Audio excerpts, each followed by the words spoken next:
everybody, and welcome to Crossing the Streams here on the Loading Ready Run Network. I am Ben, and woo! Party. I'm Ben, and joining me, we've got Nelson. Hi, I'm here. Kathleen. That's me. God, oh shit. And do my eyes deceive me? Is that a Liam? Hello. How's it going, buddy? Good. How are you? Good. I'm really excited that you're here. We've got you're the Marvel Snap aficionado of the crew. I think we've all played quite a lot, though. Yes. Yeah. We're going to be jamming some Marvel Snap using the direct battle feature, which for a bunch of us is going to be our first time ever using it. But I'm really excited to see that it's something that they've added on in. And if you've never played or seen any Marvel Snap content, do not worry. You won't be lost. We are here to answer your questions and get you learning on how to play this game that, frankly, I think took over our phones for the past That's why year or so. my phone doesn't have a battery anymore. Yeah.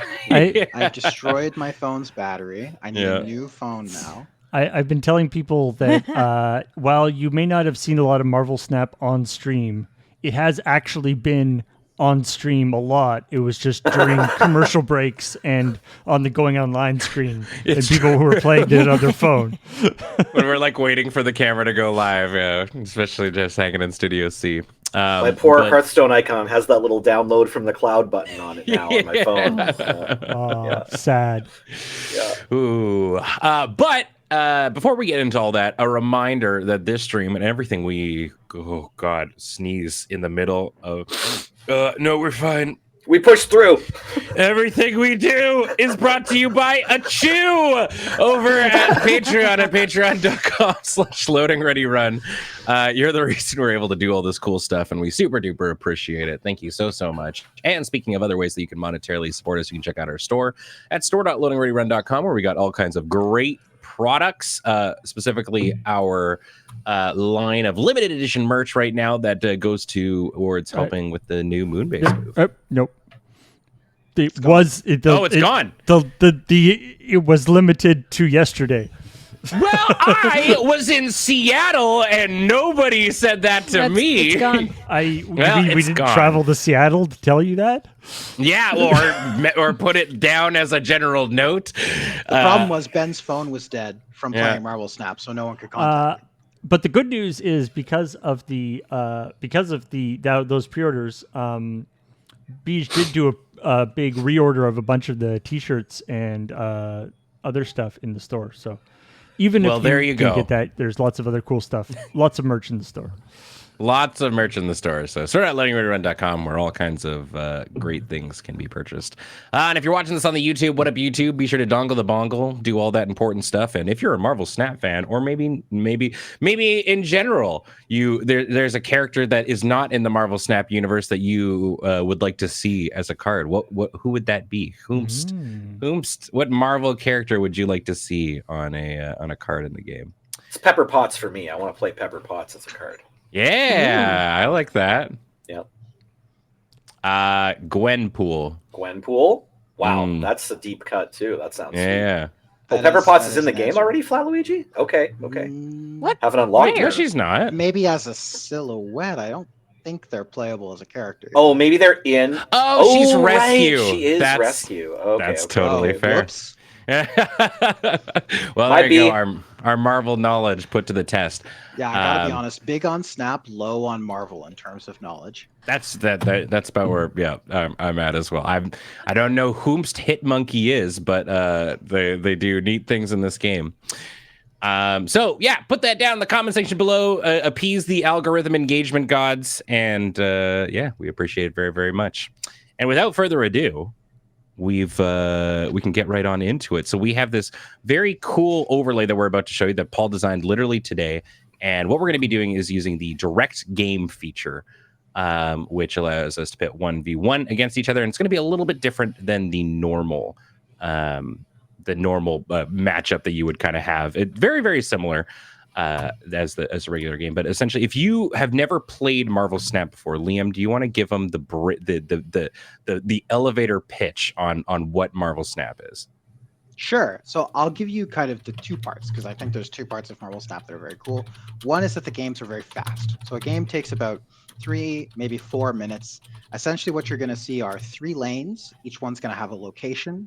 And your goal is to have the most power in 2 out of the 3 locations at the end of the game. The games are 6 turns, and you get 1 energy per turn accumulating. So on turn 1, you're going to have 1 energy. Turn 2, you'll have 2. Turn 3, you'll have 3, etc. So that's element number 1 to the game. There's a bunch of other small mechanics that impact like how you generate power, but the very, very core idea is have the most power in 2 out of 3 lanes. The second thing about the game that's pretty cool is that you're not always playing for the same amount of stakes. So in a given Marvel Snap game, the game starts with both players playing for 1 cube, which is essentially what's used to calculate your ladder rating. And at any point during the game, either player is allowed to snap. Snap! Yeah, if you snap, you get a very loud voice effect, which is, I don't know, it's good for the endorphins for a while. And what There's you a voice basically do- effect? Yeah, you yell snap really loudly. Snap. I turn off all noises. I've never heard it. Well, Well, you should now you turn it know. on. Ben actually just did a great impression, to be completely Yeah. honest. Oh. Ben nailed it. So if a player snaps, it doubles the value of this game from 1 cube to 2 cubes. So now the winner will get 2 cubes, the loser will lose 2 cubes. Additionally, if the other player snaps, now we double it again. So if both players have snapped, all of a sudden the game is worth 4 cubes. Winner will get 4, loser will lose 4. Finally, at the end of the game, if both players agree to let the game go to completion, then the cubes double again. So at most, a game can be worth 8 cubes. However, you're entitled to retreat at any time. Think of it like folding in a game of poker. So your opponent might snap, you might look at the board position and at your hand and go, I want nothing to do with this, and you can retreat. The only thing I will mention is that in this direct battle mode, it works slightly differently. So on the ladder, you're going to be gaining cubes and your opponent is going to be losing cubes. In this direct battle mode, both players start with 10 cubes, and your goal is to not run out of cubes. So the winner is going to lose 0 cubes, 0, Ugats, and the loser is going to lose whatever number of cubes the game was for. So if the game was for 2 cubes, you'd lose 2 cubes. If you get all the way to the end and both players snap, you could lose all the way up to 8 cubes. So actually someone in chat just noted this, which is very true. A huge part of this game is actually just knowing when to snap and when to retreat. You can be a pretty good player playing a pretty good deck, and if you're not snapping and retreating appropriately, you will still struggle to climb. And similarly, in this direct battle mode, if you're not exacting maximum value from the games that you're winning or minimizing the impact of the games that you're losing, I think you're also going to potentially struggle a little bit. Mm-hmm. And as far as individual game mechanics go, we'll explain that as we go. There's a bunch of them. They're all pretty self-explanatory. The cards do a pretty nice job of not using keywords by and large, and mostly just saying what the card does. So we'll do our best to make sure that everyone kind of understands what's going on in the course of the game. But I think we could get into our first game. I think that's a satisfactory explanation. I hope it is. That was great. Yeah, that was absolutely perfect. So what we're going to do is we're going to get Kathleen versus Nelson in a matchup in here. And then as they're playing and whatnot, Liam and I will provide any sort of like commentary or little tidbits of information that might be helpful. And if you're in the chat too, while this is going on, I assume you are because you're watching this, but maybe you're watching on a TV and in the kitchen making dinner. What's up? If you have any questions, like what does that card do, or how does this mechanic work, feel free to pop it in chat. Not only do we have a bunch of people that are very, very knowledgeable about the game here, we've also got a bunch of people who know a lot in chat, and we'll be happy to answer any questions and stuff. Because the goal today, honestly, on top of having a bunch of fun, is to showcase the game that the 4 of us, I think, are quite into. We play a lot of it. So has consumed close to a quarter of a working year of my life at this point. That's wild, yeah. If the working year is 2,000 hours, I'm closing in on a quarter of that. Holy moly. All right, well, without further ado, let's start up the game. Let's move Kathleen, to the dealio. We ran out of time during the explanation, so I sent you a new code in Discord. Do you see it? Okay. Kathleen, can you hear me? I'm not sure she I can. saw Just it. yet. Okay, great. Okay, so here's the deal. My Discord is messing up, and if you can hear me in chat, that's great, but it We is can. doing the thing where like sometimes I miss things, but I saw it in chat, so I can hit join anytime, Nelson. Oh, let's do it. Oh, Let's thank do God. Someone asked in chat what our collection I'm levels hitting are. join. We can some- transition. All right. My collection level is about 5,100, and All then I right. think Kathleen and Ben are about 3,500, and Nelson is about 2,800. So 3 of us are Series 3 complete, which means that we have the majority of the cards in the deck in the game, and then Nelson has almost all of the cards in the game. I think I would say is an accurate way of describing it. Mm-hmm. So one thing you'll note, if this is your first time watching, is you'll see that each it's on turn 1. The first location is the only one that you can see. Turn 2, then you can see the 2, and then finally on turn 3 you'll see all 3, and then by then you'll have all the information. Yes. So one Ooh. thing I didn't mention in my brief description was that the locations are the kind of source of variance in this game, and what I really like about it is that it means that games feel different, even though you could play the same deck for 100 games in a row. Mhm. So the first location we have on the left is Kiln. It basically says that after the 4th turn of the game, you can't play cards in here anymore, which means you have to kind of fight for it early on. You won't be able to, by and large, again, there are always exceptions, get cards into that later. The second location is Vormir. This is a location that says the first card you play in here gets destroyed. And actually, if you'll look, Kathleen's deck is playing a bunch of cards that actively want to be destroyed. Mhm. Is how I would describe them.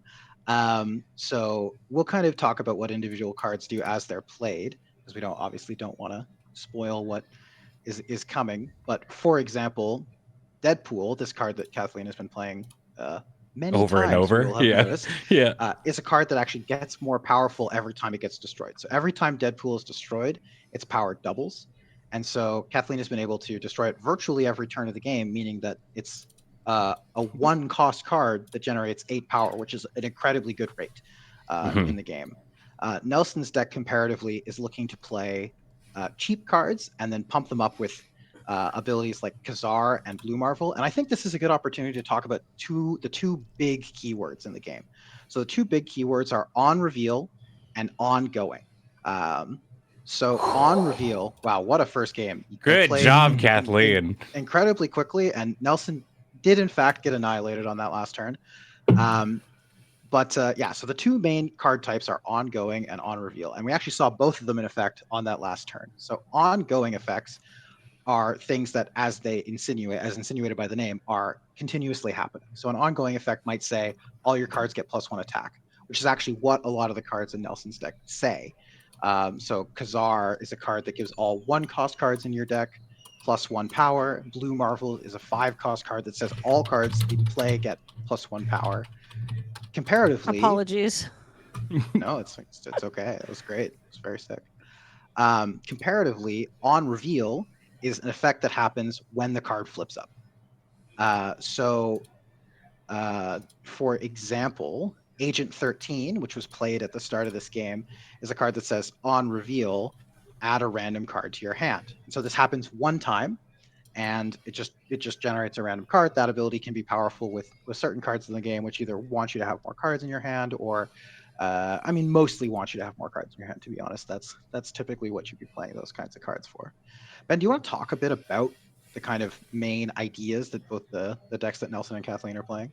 Yeah, so Kathleen is, as we saw in the first round of the game, doing a whole bunch of synergies that involve destroying your own cards. For you Magic players out there, it could be considered similar to like an Aristocracy style strategy, where you're going to have a bunch of really cheap things that you don't mind destroying, or you actually gain benefits from destroying. So that you can do some big haymakers. And in Kathleen's case, as she played on the last turn of the game before, it's Death. Death is a card that is 8 energy, so you normally can't play it on its own. That costs 12. 9 even. Nine, yeah. With 12 power, but it costs 1 less for each card you destroyed in the game. And we see that Kathleen just played it there because she destroyed a ton over the course of it. So you can end up, in a lot of these at once, end up making it a 1-cost 12 drop, which is pretty absurd. So Kathleen's whole idea is going to be destroying a bunch of cards so that she can cheat out a big Death, as well as make this Deadpool bigger and bigger. On the flip side, Nelson is playing, I believe kind of the colloquial term for it would be like Khazar Zoo, which Kazoo, exactly. Yeah, which involves playing a bunch of 1-drops and stuff, and then using cards that will all buff all these 1-drops. So you kind of swarm the entire board with a bunch of different little nerds that all are going to get bigger and bigger and bigger. So and one thing we didn't say. Oh, sorry. Go ahead. No. Go for it. One thing we didn't say initially, I guess, is that there are 4 slots at each zone, and that I think as a bit of a general rule, most decks are not going to fill all 4 slots every game. Mm-hmm. So you actually have to kind of go out of your way to do that, and that's also something that Nelson's deck is trying to do. Yeah. So we just saw a play that Kathleen did as well, which is Arnim Zola, which is a 6-drop. But with 0 power, but when it reveals, when it flips over, it's going to destroy something at that location and then make a copy of it at 2 other ones. So there are a number of different strategies that utilize this one, but usually in this case, Kathleen's going to look to either make a bunch of deaths and put them in different locations, or as you saw. No. Oh no! Did we lose Kathleen? We had unable to communicate with the game service. Oh darn. Well, that's okay. Kathleen was crushing me with Killmonger. Was the short version of that whole first match. So I can will switch say decks. that's a tough matchup that you're kind of being put in there. One thing. Yeah. Are we back in? Are we back in a little bit? No, I believe not. Oh no. Alexa, go to sleep. I don't know what sleep, Alexa. I don't know what I said that made her wake up, but she was like giving me a whole paragraph there for some reason. It happens a lot when Nicole and I are watching TV. Alexa just starts, yeah. Did you Just know wakes this? up. And I'm like, please, God, stop listening to me. Right, yeah. I'm just going to read an entire Wikipedia article for you. Yeah. Can you still hear me? We can still hear you. Okay. Oh, apparently chat can still hear me. That But too? Discord Chat's always can't. been able to hear you. Hey, No, chat. we can hear. I'm having a lot of problems with Discord my can hear you right too. now. I don't know what's wrong with Discord. We can still hear you too. If someone wants to tell Kathleen that it's just that they can't hear us, that she can't hear us. Yeah. One other thing I'll note, one of the nice aspects of this game and the fact that you can kind of retreat very cheaply, right, is that if you end up in a matchup like that where your opponent is playing a card that destroys all 1 costs and you're playing a deck that is looking to put 12 1-cost cards in play, you just get to retreat. You're not going to lose the full number of cubes. You can just get out of there and accept that, life is pain, and and that you'll get them next time. There is a flip side that a lot of like control decks in this game will look to do, which is to try and not have the leg up. I can somewhat hear you now. Okay. Can you hear us? All right. But one of the things you might have noticed while the game was going on is whoever is winning the most locations is going to be the person to flip first. So in situations like with the Killmonger thing, it's definitely hard for Nelson to do. But if Nelson sandbags the locations and has the Killmonger flip before maybe all the 1-drops and whatnot hit the board, it whiffs essentially, right? So you can sandbag winning the location so that all their stuff has to flip first, all their destructive stuff, and then the things come out. But it's so hard to do in Kazoo, right? Because you're not like playing on curve and stuff. Yeah, exactly. You've got eight of the cards in my deck, and there's probably better versions or whatever, but I'm playing 8 1 costs and then 4 cards that are looking to buff them. So and the cards looking to buff them are all kind of really expensive. So trying to sandbag and then play all of your 1s on turn 6 is tricky. But yeah, that's an important point about the way the game works. Definitely, Ben. Yeah, and there are cards to counter it. If you're playing Kazoo, you're not forever at the mercy of Killmonger. There are great cards like Cosmo, which is an ongoing card that stops flip effects happening at a location. And Armor, which is probably the big one, which Armor just is stops great. Cards being destroyed at a location, which can be good, both defensively and actually proactively as well. Because say if there's a card like Deadpool, which wants to get destroyed a lot of times, you can put the Armor in the lane with the Deadpool, and then all of a sudden it's virtually impossible to destroy it, and it's just kind of stuck. Yeah. But that's the thing. I think there are what's been nice about Marvel Snap is there are definitely definitive meta archetypes and stuff, meta decks that find success most like any kind of card game out there in existence. But the upside is the game, as Liam was saying, is so heavily revolving around the cube system for things like climbing and stuff. You could be running like top tier best deck, but I think if you're not properly snapping and doing that, you're going to actually have a lot more difficulty climbing. In the thing, the game is so heavily revolving around almost like a bluff aspect. I think it appeals to the gamblers a little bit too. This game has a good notch. It really is kind of two games at once. Like and one thing that I got caught up with a lot when I first started playing it was this kind of like never say die, try and find a way to win every game attitude, where I would just never leave games, and I would be trying to figure out like, well, if they only have this and I play this way, I can win this game 10% of the time, so I should stay in. And you just shouldn't. You should just retreat. You should just leave and not risk the extra cubes, and it's fine. I did see someone say always be snapping, which I mean, so it's a valid strategy. The only thing I will say is if you're not snapping when ego shows up, then you're playing the game wrong. I am not an ego snapper. Oh man, I windmill snapping. That's okay. But speaking of, while Kathleen I think is troubleshooting and whatnot, let's get Liam and I in a game. And I've got a code for you here. Actually. Oh, perfect. I think whatever is happening, so it's Video Ninja is just like sending like 8 megabytes per second. Oh, that's quite a lot of your crushing data. Every other internet connection, which is probably why Snap also died at the same time. I don't know why it's doing that, but it stopped doing that for the time being, so I can hear you, and I'll comment over this match if I'm able to. Sure. Yeah. We also had people asking what Ego does, which I'll explain very quickly. Ego is a location that pops up very, very rarely. And it plays your cards for you for that for game. Both players. And Ego's not good at playing. Yeah, it's a very good point. Yes, it's high variance. It doesn't make any choices that have any rhyme or reason. Yes, and some people believe in snapping, and some people are cowards like me. All right, we're in. Let's rumble. Good luck, friend. Yes, I will stop watching the stream. Yes, okay. I'm going to do that too. Oh. All right, Kathleen. What are we looking at here? On so Liam looks like side? He's playing. Well, I guess. Sorry, All right, Liam we is can't playing give the strategy away Zero. too early on game one. I guess. Yeah. Oh, yeah. Oh, I okay. Never suppose. mind. Oh. So Lamentus 1 revealed. The locations in this game we see so far are Hollow, Great. which can destroy some minions sometimes. On turn 4, it'll destroy whoever's losing. And then the second location revealed was Lamentus 1, which is this pretty funny location that makes both players draw 3 cards and then destroys the rest of their decks. It's actually pretty backbreaking with some strategies to even hit. Yeah, this is a real. But with non-go.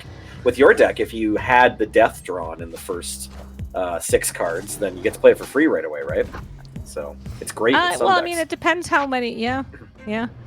Oh wow, hilarious non-bow here, right? So it's Atalan, which just says shuffle your hand back into your deck and draw 3 cards.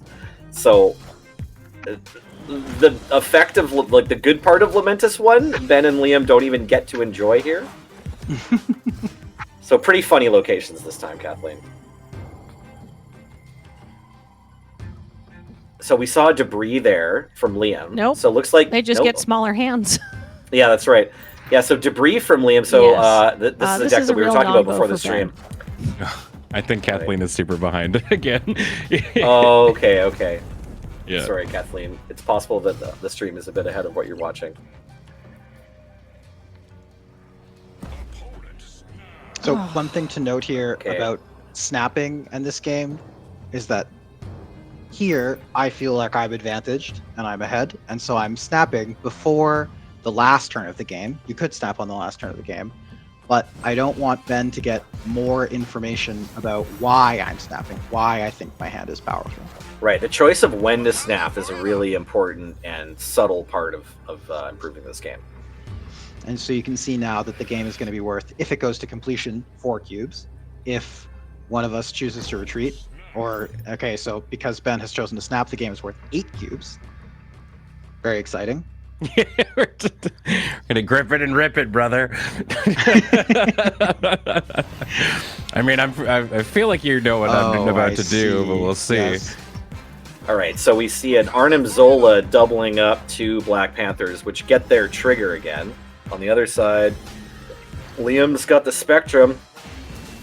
So this card Quite is enough. an on-reveal card that makes ongoing cards more powerful. It's a bit of an interesting intersection. So on reveal, you give your ongoing cards +2 power, and the reason I snapped is because I had this card Wong, which says your on reveal abilities trigger twice at this location. So I was figuring that triggering these twice was going to be enough. Alas, it was not. But you know, sometimes you win, sometimes you lose. The locations really wreck the Dark Hawk plan. Yes. Right? Like the Dark Hawk is this 4-mana 0 that says +2 power for each card in your opponent's deck. So if you're ever playing Dark Hawk and then you have it and the location is Lamentus 1, that's terrible news for you. It's not ideal for sure. Yeah. Let's try again. Hopefully we won't hit that deck destroying location. And then mine, now that we've kind of seen the sort of information in mine is a, I mean, not the full package, but you saw at least the Black Panther Arnim Zola combo, which is a pretty popular one. That is to have Black Panther come in. When it comes in, it doubles its power and then get destroyed by Arnim Zola, making 2 copies and doubling its power again. And prior to that, I had also played Shuri, which doubles the power of the next card you play. So we got to a pretty big Black Panther. If only time and space were kinder to, and Axis and allies and whatnot. Wakanda could have really gone for recruiting Arnim Zola to the team. It turns out really great synergy between Shuri, Black Panther, and Arnim Zola. We see Lizard on Ben's board here. This is a fairly popular, pretty simple card. That's just a 5 for 2 that has -3 power if your opponent fills up the location with 4 cards.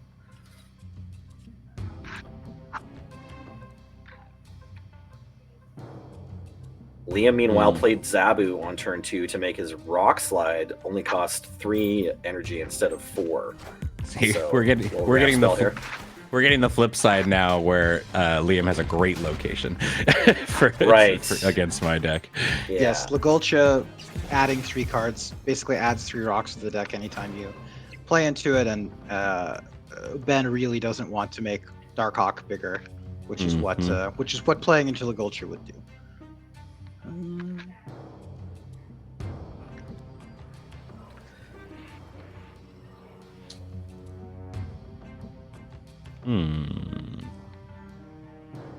This actually kind of seems funny.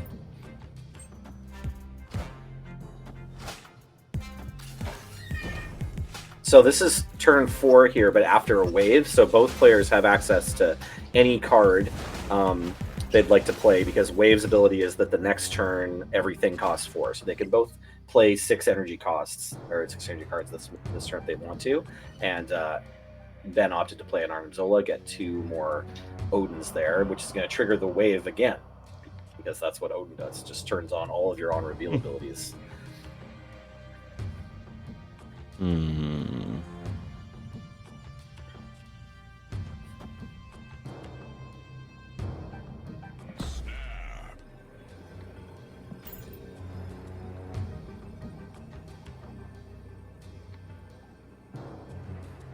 Yeah, one of the big things that people are talking about Shuri. Shuri is definitely one of the boogeymen that people talk about a little bit. I'd say probably the big ones, the big boogeymen that people frequently refer to in this game is like Shuri, Thanos, and Galactus are probably the 3. Would you agree there, Liam? Yeah, definitely. Shuri is getting nerfed tomorrow. Worth noting. Oh, so I had no idea. So it's kind of interesting that we're playing today, because on April 18th, a patch is dropping, which will nerf Shuri. What's the nerf? We don't know yet. Okay, all right. Hasn't been. But all we know is that she, or at least I'm not sure what it is. Okay. Yes. So one thing that I quite like about Marvel Snap actually is that they've been very agile when it comes to making changes to the game in order to try and make it as balanced as possible. Obviously, game balance is challenging to say the least, and especially in a modern age where you can find out information about what's successful and all that's not successful so quickly, it's really hard to balance digital games. And one thing that they've committed to recently is actually they're going to put out a patch every week to make small adjustments to cards in the game, which I think will be huge for maintaining the overall balance and keeping the experience feeling fresh. And then the other thing that they've committed to is they've been pretty transparent in their communication about what cards they think are problematic. And thus far, from my money at least, I've felt like they have done a pretty good job of identifying the problem cards and kind of paying attention to the meta. Shuri is an example of one that did stay around too long, I think. Shuri, I think we've seen it on stream already, but it's a 4 power, it's a 4 energy, 2 power card, which when it flips up, the next turn the next card you play gets double power. And the reason it's so problematic is that it has high synergy with cards like Red Skull, which at the time when Shuri was released was a 5 power or 5 energy, 15 power card, which meant with Shuri was a 5 power, 5 energy, 30 power card, which was simply ridiculous in the context of this game. It was quite good. It was quite good, yes. And so that took a long time to change. It is now finally changing. They took a little while to kind of adjust things and try and get it balanced, and it just wasn't really balanceable with its current text. And so I don't know, but I really hope that the text is just changing tomorrow. So if we could talk a little bit about just the end of that last game, Liam had this card Hazmat that we haven't talked about yet, but it shrinks all of the cards on the table, yours and your opponent's. But it combines really well with the card that Liam's played on Camertage here, which I think he also played last game, at the end of last game, playing both of these cards on turn 6. So this prevents your cards from getting shrunk by Hazmat. And so the more cards your opponent has out on each of the locations, the better Hazmat gets for you. And so we saw that take the end of the last game. Yeah, Hazmat was very clutch. I was definitely considering leaving with Camertage because Camertage is so powerful in Liam's deck. And that's why I snapped at the very beginning of the game, right? Because I don't want Ben to have the information about why I'm snapping. Mm-hmm. Pretty cool interaction there between Vormir and Nimrod from Ben. But very scary debris on Camertage as well. Yeah, didn't love it. Didn't love it, TBH. One thing that I didn't know until we started playing this direct battle game mode a bit more, it's worth noting, because I lost 8 cubes in the first game, I actually can't wager more than 2 cubes because I've only got 2 cubes left. Gotcha. So I can't actually. Ben can only ever lose 2 cubes for the rest of. So I got to win 5 in a row, essentially, to win the match. Well, it's like if you win this one, then next turn you can wager 4, right? And Ben nope, only has because 6. you don't get any back. You only have. Oh, that's right. Right. Mhm. Right. Okay, so you have to. Wild. However, I do kind of like my odds in this game, if I'm being honest. Oh yes, well that one is good.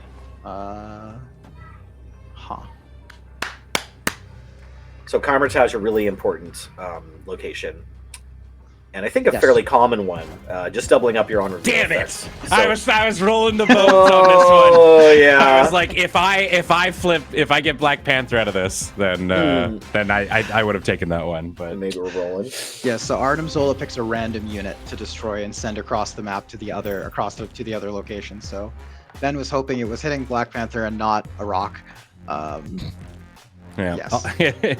This game. One thing you'll learn getting into this game is it loves its rocks. Yeah, absolutely. Still haven't And gotten so- to do the main part of my deck, which is a little annoying here. The Shuri thing. No Shuri Right. yet. No, I did the Shuri thing. There's 2 cards that are kind of the namesakes of this deck that have just not really been showing up. We saw one of them in my hand near the end. Oh, okay. Oh, this is another exciting location. So we've seen Avengers Compound here, which just makes everyone play all their cards on that location on turn 5. And then Gamma Lab is one of these sort of like kind of game warping ones. After turn 3, transform everyone into the Hulk, which is just a vanilla 12 power. So usually when you see Gamma Lab, both players want to race to put as many cards down as possible because it's just on turn 3 that you get the flip. and then the Kamtaj again. Oh, Everybody's the Hulk. Everyone gets to be the Hulk pretty soon, yeah. So if you have any like early cards that make tokens, like Mr. Sinister, for example, really good, or Brood, great cards to play on Gamma Lab. Yeah, anytime you can be putting more stuff into the lab than you would normally be able to on raid, it's obviously very good. Or this is also a very powerful way to leverage the lab too. So Electro, powerful card, on reveal get +1 max energy, but then ongoing you can only play 1 card a turn.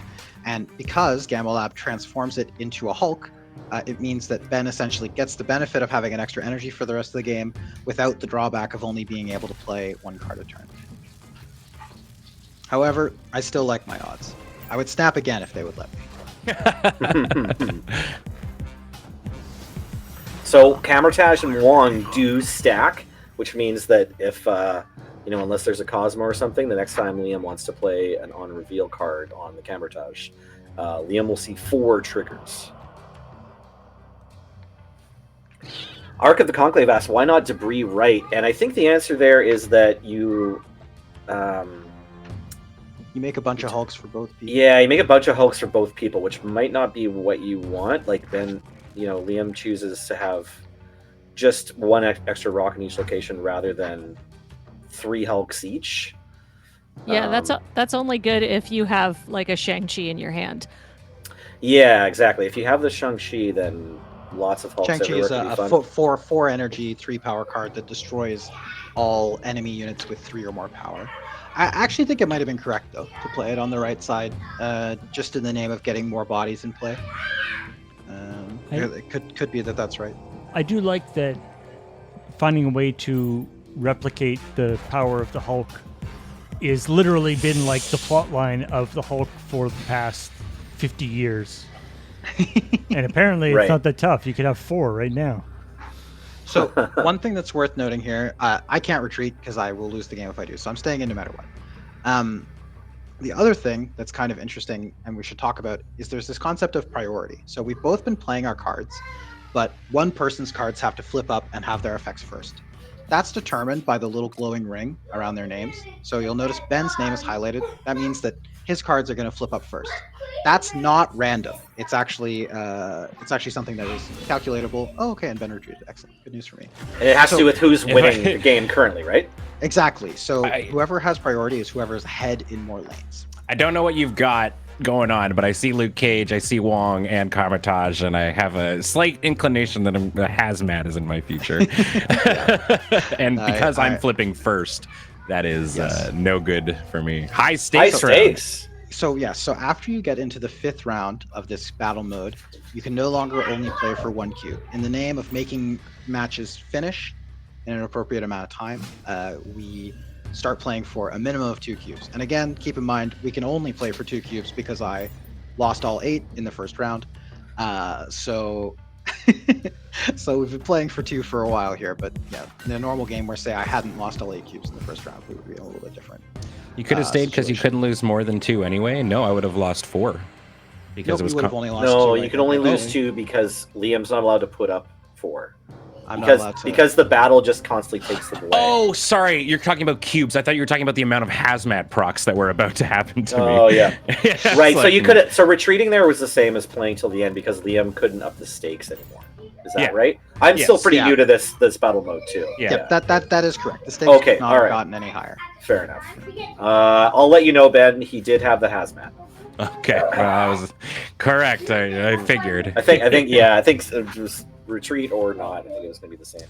Double Kamar-Taj, and the rock one has been pretty rough for me.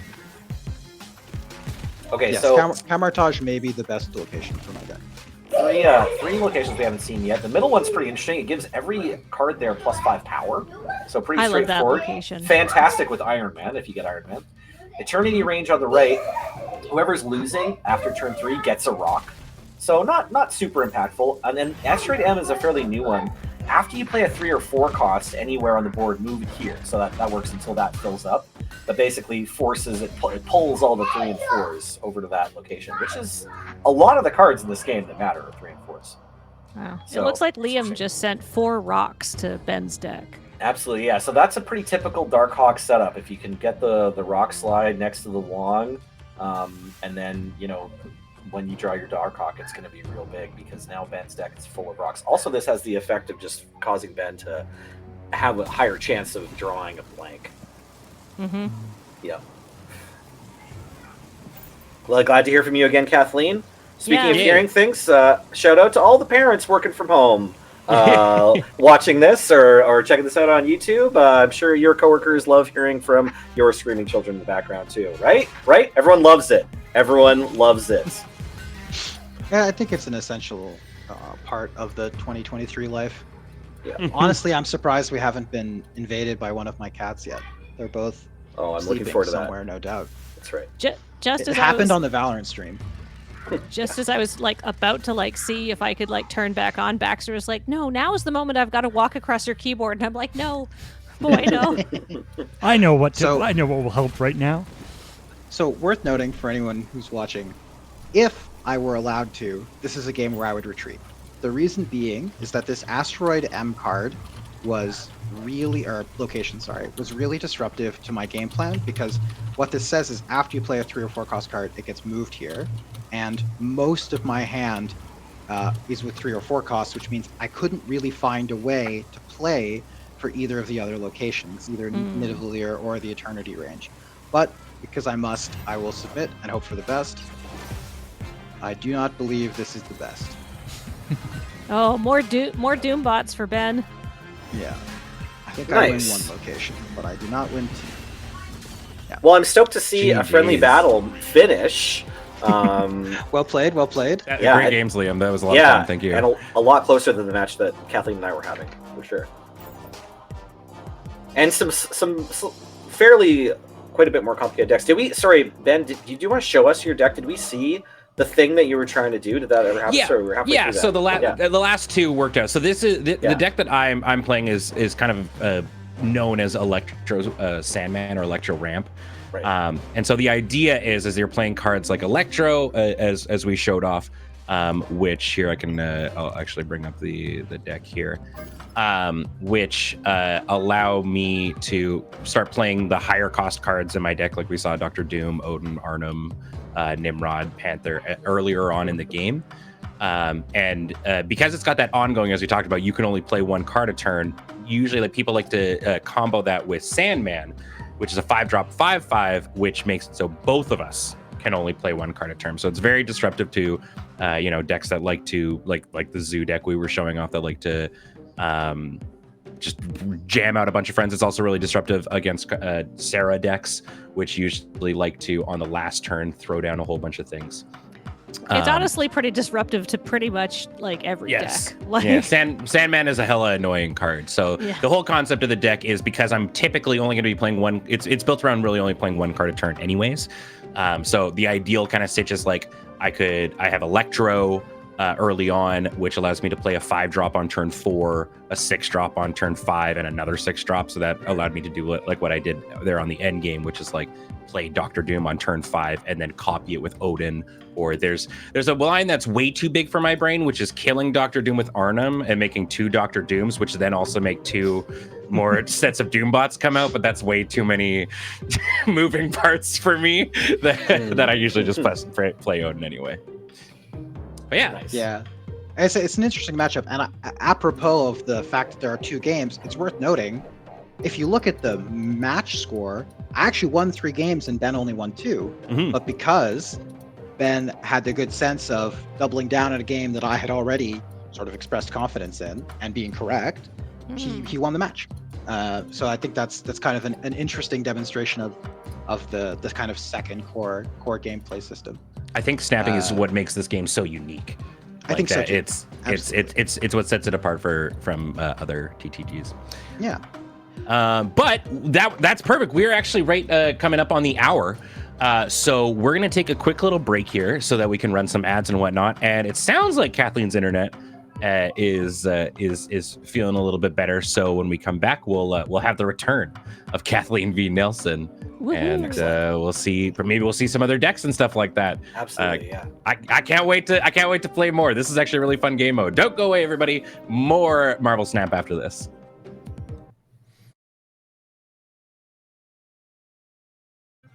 Hello, everybody, and welcome back to Marvel Snap here on Crossing the Streams, where we're gonna have Kathleen and Nelson do battle with. I'm really excited. This I haven't done the direct mode before, and now having done it, I think it's actually really fun. It'd be cool if Kathleen, you could queue. You should join because you have the I'm- chance. There we go. Yeah, totally. Whoops. Hooray! Yeah, and so we're gonna get it with two brand new decks. Or Kathleen is actually gonna be playing the same deck because it's one of her faves, and I actually love Death. The Death. There was an archetype for a while called Death Wave. That was one of my faves back in the day. And just like last time, we're getting Lamentis 1 right out the gate, which is a location that is going to draw 3 from your deck and then destroy the entire rest of your deck. So as we mentioned with Kathleen, that means she gets to... I mean, this card, the card I'm playing right now is a bit of a non-bow now, but that's fine. The other location that flipped up is Dark Dimension. So this is a card that says cards played here are not revealed until the game ends, which means if you have like on reveals, they don't pop up. And it's also kind of interesting because you can hide big cards there. Do we still have? Whoa. Do we have decks now? Because Suddenly we have Yes, decks yes. again. Welcome to fun Marvel Snap interactions. So Yeah. District X is a location that replaces Oh, both hell decks yeah. with 10 random cards. So the empty decks got replaced with 10 random cards. Hell yeah. This is that high variance part that so many people enjoy about this game. You love it or you hate it, but this is definitely one of my faves. Oh, you had an Angel in your deck. Angel, a 1 energy, 2 cost that when something is destroyed, it pops out of your deck and onto the location where the thing died. I'm just imagining the Canlander tournament we had yesterday. That was a lot of fun, but I'm imagining somebody playing a card that just replaces their opponent's deck with an entirely different deck with random cards. Would not Sounds be like a very good popular. tournament rule set. Sounds fun to me. There are a number of locations that really do mess with your deck. There's also, what is it, the upside down world or whatever. There's that you, Weird World, which World. makes you draw cards from your opponent's deck. Fun fact, I found a bug in this game with Lamentis 1 and Weird World, where if you have Weird World, which says draw cards from your opponent's deck, and Lamentis 1 flips up, your opponent draws 3 cards from your deck, then Lamentis 1 triggers, destroying both decks, and then you don't draw any cards. Cool, very cool. So we're seeing now Nelson is playing a discard deck, which is a really fun strategy. We saw MODOK come down on turn 5, which is a 5-drop with 8 power that discards your entire hand. So he's utilizing a lot of cards that synergize and want to be discarded. So in this case, we saw Swarm, which is a 2-cost 3-power card that when it gets discarded, you get 2 copies of it that are 0 drops. So in this case, Nelson made a whole bunch of Swarms, and then another big key feature of the discard deck is a card called Apocalypse, which is a 6-drop that starts at 8 power, and every time you discard it, we did see it in this case because it reveals itself when it gets discarded. Oh, no! It gains 4 power. Oh, got so lucky there. So the interaction at the end there, and the reason why many of us jumped out of our seats. So Nelson had a card in play, Dracula. Dracula, at the end of the game, discards a card and steals its power. So the synergy here is with Apocalypse, who wants to be discarded, gets more powerful every time you do. And in fact, when you discard Apocalypse to Dracula, It the triggers it effect from- again. the effect from Apocalypse, which returns it to your hand with more power, triggers, and then Dracula takes that new power value. So the reason we both freaked out is because Kathleen had played Maximus under the Dark Dimension. Such a which big put- brain play, by the way. Which put 2 So new smart. cards into Nelson's hand, and honestly, he got very lucky to win the 1 in 3 chance to discard the Apocalypse still instead of one of the other 2 cards, which would not have been enough to win the game. Quick question there, Kathleen. Is Maximus in your deck, or was that No. from District 10? That Nice. that was Oh. from District 10. Well, So great that heads-up makes play. Yeah, that makes it even more big brain. Such a good play by Kathleen. It didn't So work cloning out, vats? but Oh, sorry. Yeah. no, yeah. Cloning vats is a great one. Let's talk about it. Yeah, cloning vat's kind of one of the more interesting locations. After you play a card here, you get a copy of it to your hand. So one thing that's worth noting with this is that this copy retains power buffs. So if you're doing stuff which is making cards more powerful as you play them into the cloning vats, you're actually getting the more powerful version. So that means that cards like Venom and Carnage, which eat the other units or cards at a location to get stronger, it's a really powerful combo with cloning vats. And then the last location we've gotten is Jotunheim, which is pretty interesting. It's a location you don't want to play things to, because after each turn, cards here lose 1 power. So playing here early is risky, to say the least. Yeah, there are definitely some strategies that do like playing into it, but this neither of our players are really playing one of those ones. Kathleen, I guess for some of them don't mind as much when you're going to be probably destroying those ones anyways. But Very true. we're seeing a huge utilization right here. Big buff for Kathleen, where she played a bunch of friends that want to get discarded into or destroyed into the cloning vats, then played Venom to destroy them all and gain all the power of them. And Venom that gets sent to the hand takes the power of whatever the Venom was at the end of that interaction. So it keeps getting bigger and bigger and bigger, and you get a big boy, a big Eddie. Yeah. One thing that someone noted in chat, and this is very true, is that Dracula, which got destroyed by Yondu this game, Yondu, a card that destroys the top card of your opponent's deck, is actually a great negation of Jotunheim, because you can play Dracula there, and then the effect actually says that at the end of the game, set Dracula's power to the card that it discards, which means that it ignores any of the debuffs that it suffers from Jotunheim. Oh, I had no idea. That's brilliant. Yeah, it's a good interaction to know about. Ooh, not so brilliant here is me hitting the Swarm instead of Wolverine. So I have 7 cards in hand here and won't draw for my last turn. Surely that's not a problem. Gotta live with that. Yeah. Well, but that is one that thank you, Nelson, for demonstrating another mechanic of the game, which is if you have 7 cards in hand, you actually can't draw anymore from your deck or be handed any or anything like that. You're stuck on that. So some decks, because there is hand-sized matter decks where that is super duper helpful. But oh my goodness, these Arnim Zolas have been absolutely bananas tonight. Yeah, the Arnims. I'm a big fan of Arnim Zola, because it is a little bit of a high risk, high reward, because you're essentially giving up that location in a lot of situations. Most of the time, yeah, you are. Yeah, and it does basically. I mean, to reduce the variance of it, it does require you to kind of not play anything or have anything else in that if you want to get the card that you want. It's also very disruptible. Basically, any Yes. disruption piece in the game interacts very favorably with Arnim Zola. So, Armor, which prevents destruction, would do that. Cosmo, which prevents on-reveal effects from happening, is disruptive. But even cards like Arrow, which will move a card that's been played, can be really effective against it. There's lots of ways to beat it. It might look in these games that we've played like, oh my goodness, this Arnim Zola card is completely busted. How does anyone ever do anything against it? But honestly, I would say that Arnim Zola is batting above average. Ooh, the early retreat there.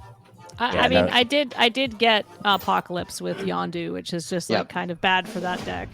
It is. It is. I think that was a good retreat. Well, if I hadn't no drawn one the told him. Dracula that game, I might have kept playing. But yeah, Dracula really doesn't like to play without Apocalypse. Mm-hmm.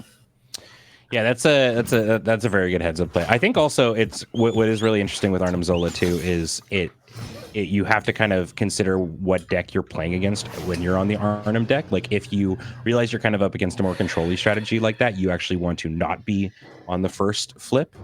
Yeah, you don't want to have priority. Yeah. But there are situations sometimes where you do, which makes it so difficult, because if they, for example, use Shang-Chi, which is a 4-drop 3 power that kicks or that destroys anything with 9 power, sometimes you want to go first so that you can destroy your one out of that location and send it other ways before they blow it up, and you end up copying nothing. So it's a tough call. It's definitely a disruptible strategy, and most strategies in this game really are, which is nice. Yep, absolutely. One of the reasons why we were talking about Shuri being kind of the boogeyman of the format, one of the reasons that was the case is because it didn't disrupt itself by playing Cosmo and Armor to protect the really big creatures that it would put into play with Shuri. And so it meant that you not only got to play powerful disruptive elements against the other linear strategies, but you got to use them defensively as well. They were doing double duty, which was really problematic.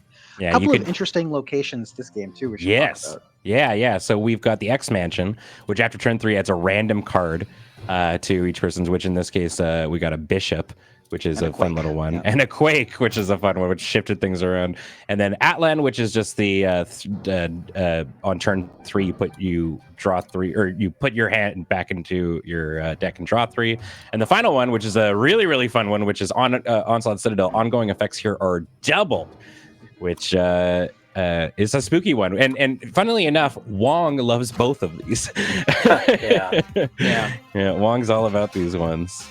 But, neither of our players' decks are especially good in the Onslaught Citadel. Oh, Moon Knight is an interesting one. Not a whole lot of ways to interact directly with your opponent's hand in this game. Moon Knight being the only one that I can think of, which will actually, what it does is you discard a card, but your opponent also discards a card at random. And Nelson's deck is quite happy to discard cards, and in cases like that, we just saw, discarding a couple of key cards from Kathleen's hand actually kind of collapsed the hand, and she felt like she had to retreat. Yeah, again, no, I think good retreat. In terms of go for it, Kathleen. Oh, I was not going to win that without having a Venom in my hand. And now we're on to the high stakes. So now it's minimum 2 cubes in this. But you actually brought up a really good point too, Liam, that there isn't a lot of ways to interact with your opponent's hand. But we actually forgot a pseudo boogeyman of Marvel, which is Leech, which I know a lot of people are very medium on, which is a 5-drop 3 power friendo that on reveal removes all the abilities from all cards in your opponent's hands. So that is also one that people are mixed on. I appreciate it for it existing. The fact that there are a ramp and ways to get it out early means that a lot of things can lead to non-games. But if you're playing Shuri 0, you're like, wow, thank you. So, yes. There is an interesting kind of balance where there are some cards that don't mind having their text removed because their text is actually negative. Yes. But there are a lot more cards that do mind having their text removed. Without getting too far into it and discussions of balance changes, I will say I do not like Leech. I think it is bad for the game. Yes, I'm with you. Absolutely. Some more interesting ones. Goodbye middle location. It's now runes, which is just nothing. Destroyed itself, or no, the Bailey base did it. The Lost Diablos base was the one that destroyed it. Yeah. So now we're at the point though in the game where none of the locations are doing anything to affect the game state. They're just it's going to be all based on our players' cards here, which is just some very fair and balanced Marvel Snap. Just a good clean fight. We love that. Yeah. Yeah.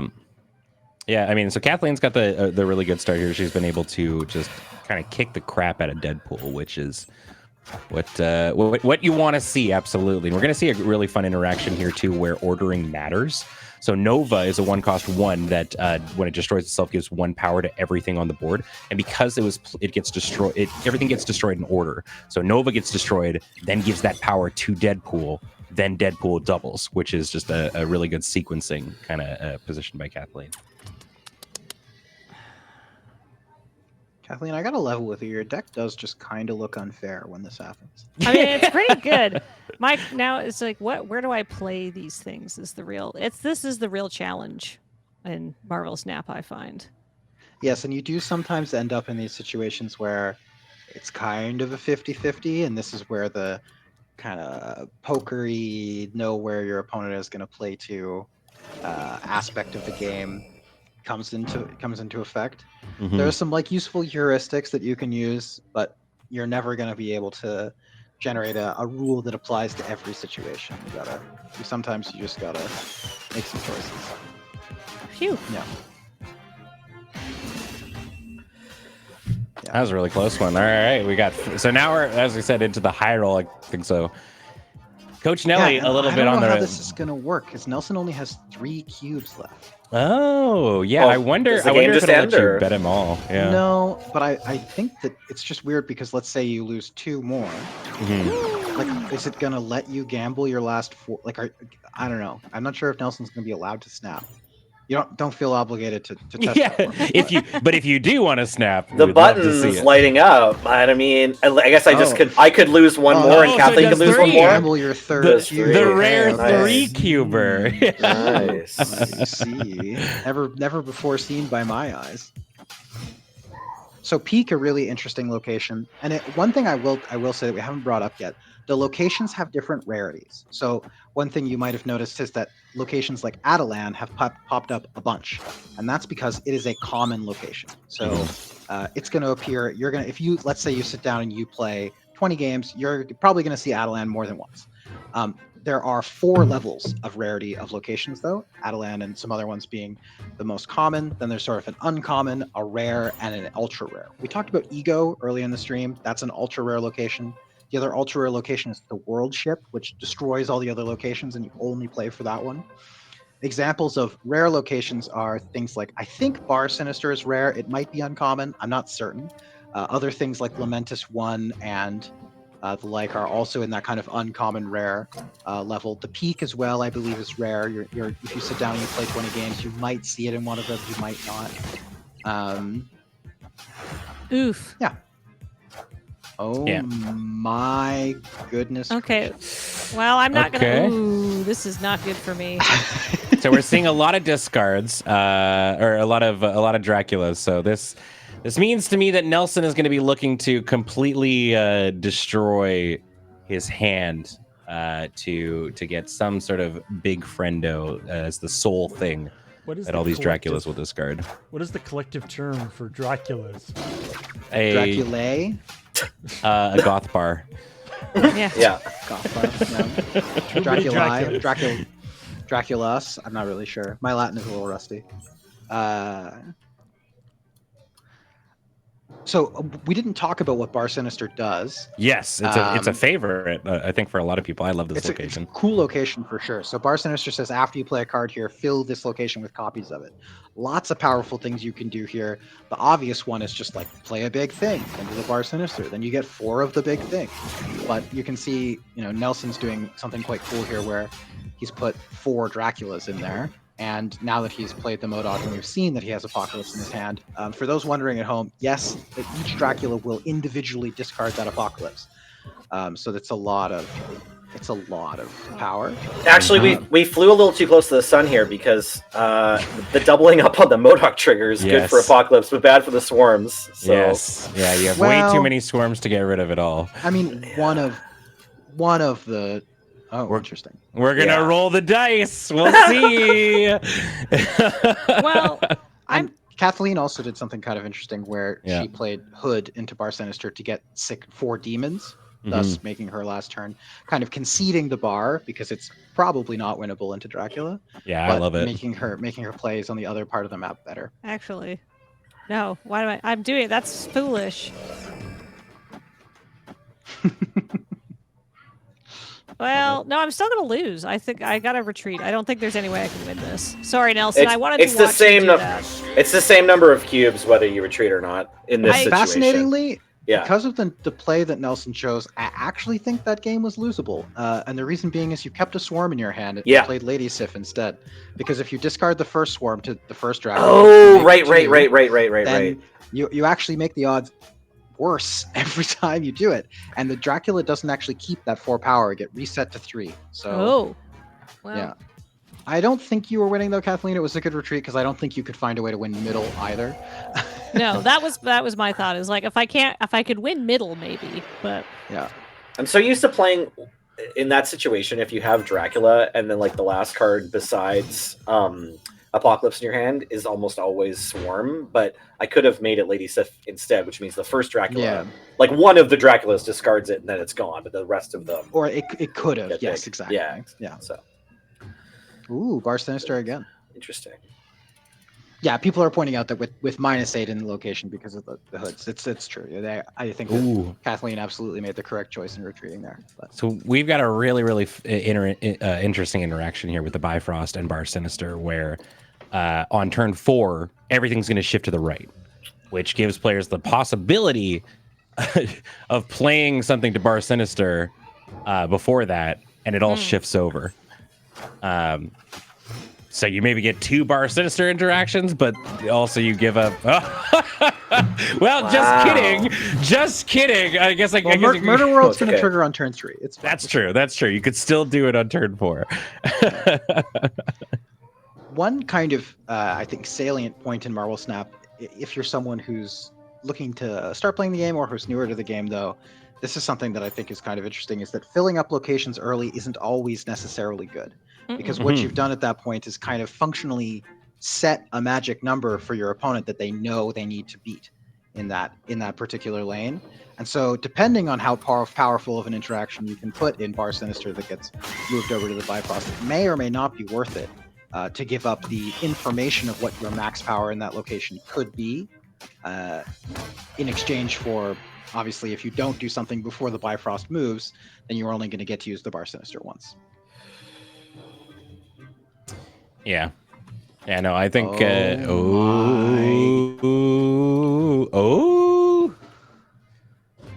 I'm excited to see what goes down here. This is a good little match here.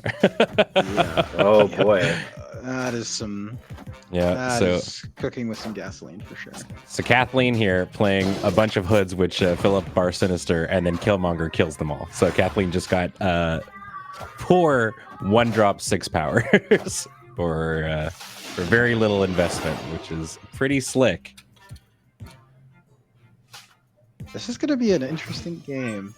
Hard to navigate. I'm imagining the Draculas have like a voice cue, just be like, I want to suck your blood. Yeah, fascinatingly, setting up audio today was a bit of a nuisance. And so there are voice lines for all these cards, I assure you. But in the interest of not having you hear all 4 of them from 4 different streams all at once, you're not currently hearing any of them. But you can make up your own voice lines, which I think is maybe part of the fun. Okay, yeah.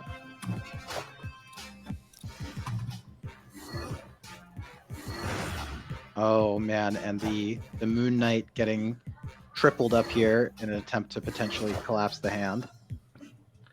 Ooh. This is pretty sick. Well, I'm glad I played 2 of them.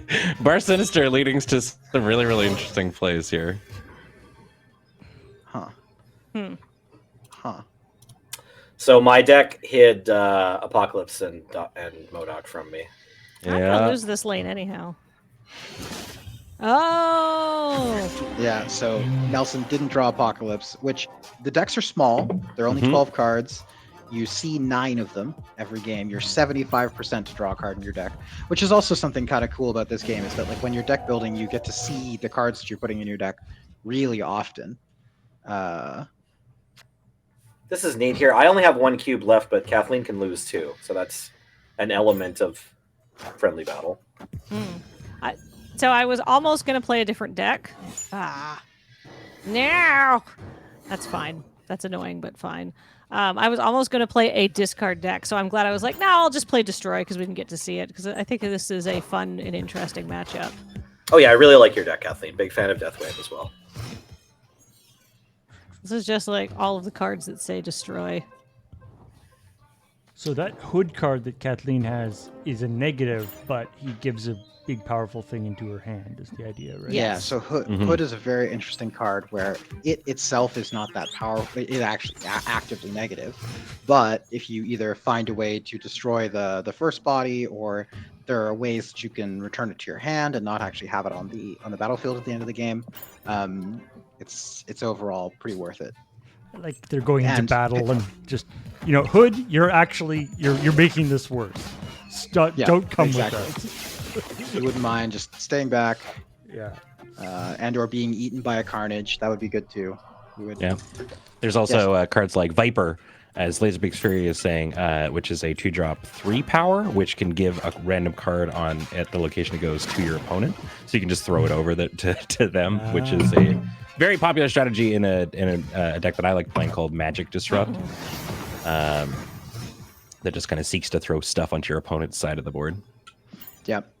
And it's interesting. Hood is, in fact, I think it's certainly until somewhat recently, it was one of the most powerful cards in the game. Actually, It's a staple, absolutely, and it's Yeah, Hood is a very really early good. card that you can get too. Yeah, it's just great. Even in decks that aren't like destroy or anything like that, I think with the other strategies that have going on, -2 isn't all that much of a downside. No, absolutely not. Someone asked if Dormammu is in the game. They are not. No. Not yet. Though they probably could be added at some point. I think are we? Oh, Yeah, I think I'm dead here. I have 18. I don't have 18 on the left. yeah. So Dracula's gonna discard this Apocalypse. This is a sweet setup with. I get to have a Wand. really huge throne room. It's gonna be. Look how big this Apocalypse is getting. Yeah, Oh exactly. my god. But yeah, God. routinely during this matchup, it's sort of been like I can either. Oh! No, it's not. It's not enough. Is it not enough? I didn't actually see what you play. Or These are swarms. They're oh, just okay. Swarms. It's just 10. Yeah, Wolverine received a nice buff. It used to just be it would just go wherever it got like discarded or anything like that. But now it's every time it gets discarded or destroyed, it jumps somewhere with a power buff, which So- made it sweet. One of the earlier my games we God. played. Yeah, I have a big right lane. Yeah, for sure. In one of the earlier games, I tried to play around Arnim Zola, and you just played a bunch of little things instead. And so I figured out like the dynamic of this matchup. I can, I can pick which one of the two kind of game plans that your deck has and beat one of them. But it's really tough for me to beat both. Yeah. Mhm. I think I lucked out there having because when you drop Dracula in that lane, I was like perfect because that's where I'm gonna Venom and Zola. So Yeah. No, for it sure. all worked out perfectly Yeah, it because worked I out well for you. would never win this anyhow. I think. Well, you won at that time. Yeah, it did work out. Yeah, worked out great. I think we should talk really quickly about how card acquisition works in the Sure. game, just in Yes. case people watching don't know how it works. It's definitely So- one of the most polarizing aspects, I would say too. So you either is love it or for you hate it. I sure. think. Here, you can see Yeah. my collection. Yeah, that's a great idea. Maybe pull up someone's screen and they can show their collection. Yeah, let me switch back to gameplay here. So if you look on Kathleen's screen, you'll see what's called a collection track. And the way that the game works is, oh god, scrolling back to the beginning of the collection track sounds like that's gonna take forever. You talk. I'll I'll fill talk time. and you'll go back there. Yeah. So when you start playing the game, you start at collection level 1. So Nelson, if you wouldn't mind opening up your Sure. home screen, so you can see that Nelson is collection level 2,919. You start at collection level 1. There are 2 types of currency in the game. One is a currency that's available in game that you earn by completing quests. The other one is a pseudo premium currency that you can earn both through the gameplay and also you can purchase it for real actual dollars. So the credits, the thing that Nelson has 4,600. Why do you have so many credits? Oh my god, I'd Lord. spend mine immediately. Yeah. I don't know. After I opened Death, I stopped getting on the grind where I'm constantly upgrading. I find upgrading the cards and acquiring the cards just really annoying. I don't really mind the my pace of God. it. I don't mind what you get out of spending real money on the game, but I just really don't like all of the clicking. But I'll do some of it while you're talking about this. But yeah, you were talking about gold versus credits first, right? And then there's there's another form of currency too, right? So do you want to upgrade a card really quick here? Yeah, It's actually yeah. Perfect. We Yeah, can show absolutely. the viewers exactly how the system works. Here, I So have a if lot you of look on- Colleen boosters, so we'll do a few here. Perfect. So if you look on Kathleen's screen, you can see that at collection level 1, at the kind of beginning of the collection track, you actually acquire cards really quickly. These are cards that are called the beginner series. They're cards where they're basically just teaching you how the game works. They're some of the most easy to understand cards in the game. So slowly you acquire cards that are more complicated. Not necessarily more powerful, but more complicated. The cards have been divided into 3 different series. It's what they're, or sorry, 5 different series.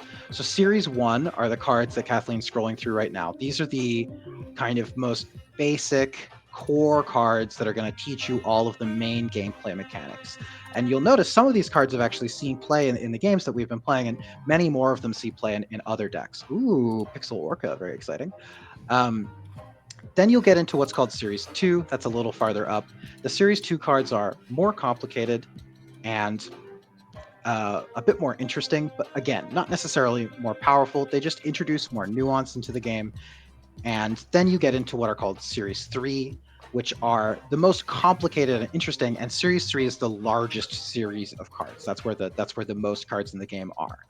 So these you'll unlock. I think you have to be at about collection level 3,000, a little higher, to unlock all of the Series 3 cards. I'm at 3398 and I'm still missing some. Really? So- Okay. Well, worth noting too that it's been getting steadily. The number that you need to reach to get all of the Series 3 cards has been steadily going up. As they so downshift ones, yeah. that's right. So then the other two series are Series 4 and Series 5. This is how they introduce new cards into the game. Cards will come in Series 5, and they can be acquired with the one other currency. Ooh, Juggernaut, very exciting. That's a good one. Yeah. Yeah, That's a fun one. Yeah. it is a fun one. Oh, that So- one can really hose a destroy deck. Yeah. Yeah. Right. So you've just seen how unlocking cards work. Basically, Nelson is upgrading cards. You actually get to upgrade the visual appearance of your cards. That's what this upgrade system does. So you can see this Venom is going from being not 3D to being 3D. Ooh. And as a consequence of upgrading the appearance of your cards, you get more collection levels. The collection levels eventually allow you to open what are called collector's caches, which will have either cards, variants for the cards that you already have, currency, or they'll have cosmetic items in them. Collector's tokens in them. That is the last currency. Mhm. So, Nelson, do you mind bringing up the shop really quick?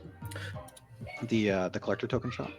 So this is the last way that you acquire cards. If you scroll down a little bit, Oh. down. Well, you'll see some bundles you can buy for gold. This is the collector token shop. So what this is the little 4,000 that Nelson has there. Those are his collector's tokens. You get these by opening collector's caches on the track. And after you get up to 3,000 for a Series 4 card or 6,000 for a Series 5 card, you can unlock them right away and you know which card you're going to unlock. What happens is that every month, cards shift from Series 5 down to Series 4 and Series 4 down to Series 3. So you get everything eventually. Yeah, that's essentially how the game works in terms of the progression. You unlock credits just by playing, completing quests. You obviously can also pay money to unlock things faster, but that's the basic idea. And essentially, you could claim a Tuma, Nelson. Yeah. Is this a good one? No. No. Okay. This Zero out of this 10. rotates, But right? that's Yeah. This Yeah. is a recent edition, which is really, really nice. Where every season they hand you a free 3-drop that rotates. Kathleen, I think you, Ben, and I all have Thanos pinned currently. Yeah. Yes. Yeah, I also have Thanos. Yeah. Oh, everyone has Thanos pinned in their shop except me. Yeah. I It's think that's right. 6,000. I gotta grind for him. I'm so close. I'm I so had- close. I had Patriot pinned for a while, and then I just opened it on the collection tracks. That's Actually, right, it's a great correct, one. Rob Barrick. New cards are expensive to begin with, but get cheaper over time, with one exception, which is that the big bads of the Marvel Universe that are in the game, so thus far that means Galactus, Thanos, and Kang. Second Dinner, the creators of the game, have said that at least for now, those cards will not be decreasing down the series track. Yes, and probably a new card, High Evolutionary, which is also a kind of big bad, Hey, will likely stay at Series 5. I didn't know that. Thanks for sharing that, because that explains why people keep pinning Thanos in their shop. I've been like not wanting to be Yeah. rude, but I'm like, why don't you just wait until like a few months and that'll be cheaper? Yeah, Yeah, but so that's the- not how the- they're doing it. Yeah. No. Yeah, the price of those ones is not going to come down in the short term, at least. Okay. Mhm. Fair enough. When you're But yeah, so that's a Uh, short explanation. when you're matchmaking, are you matched against somebody who Ooh. has cards of Let's talk about approximately the pools. same level as yours? Yeah, so Yeah. that's a great question. There's sort of 3 different things that determine what your matchmaking is going to look like. The first is your rank. So I don't know if someone wants to open up their rank really quick. So you can see here, Kathleen is rank 36. This resets every month. By the way, you reset down 30 ranks. So this is going to be the first determining factor for who you pair into. Oh, I the will second is- say, hold up. I will say that I was like rank 70 at the end of last season, but this season I got very burnt out. So I was just like, I'm just gonna play bullshit decks. That's very fair. The second determining factor is your MMR. So this is something that's calculated as you're playing. So if you are winning a lot of games and moreover winning a lot of cubes, they're going to actively put you against higher caliber competition. The third determining factor, and Paul, it's good that you asked about this, is collection level. So in general, they try not to put people against each other if they have vastly disparate collection levels. So if you are someone who only has cards from Series 1 and Series 2, you're unlikely to play against people with Series 3 cards. Similarly, if you're someone who's early in Series 3, you're not likely to play against people who have a bunch of Series 4 and Series 5 cards. There are mitigating factors for all of this, right? A friend of mine started playing the game, went really hard into it, and he actually was like rank 120 in his first month of playing, and he was only in Series 2.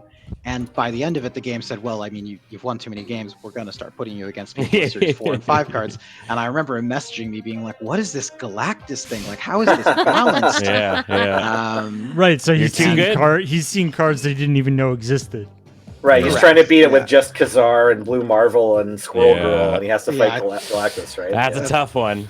Yeah. You could probably The game beat it does- with Dino, but That's what he was playing, actually. yeah, Okay, yeah. yeah. That you mentioned that. So yeah, I mean, it that's the basic way that the matchmaking works. There's kind of those core three things. I believe there might even be more nuance to it than that, and but that you are if you are early on in the game, you're gonna play against people who are at a similar place. Ooh, Kathleen, that armor split is gorgeous. That's Thank nice you. I black wanted and to white. talk about that because we're talking about leveling up cards because it took me a very long time to figure out that you could split more than once. Mm. So splitting is you level up cards, and you'll notice Nelson is currently Yeah, I'm leveling about up to his do it card again.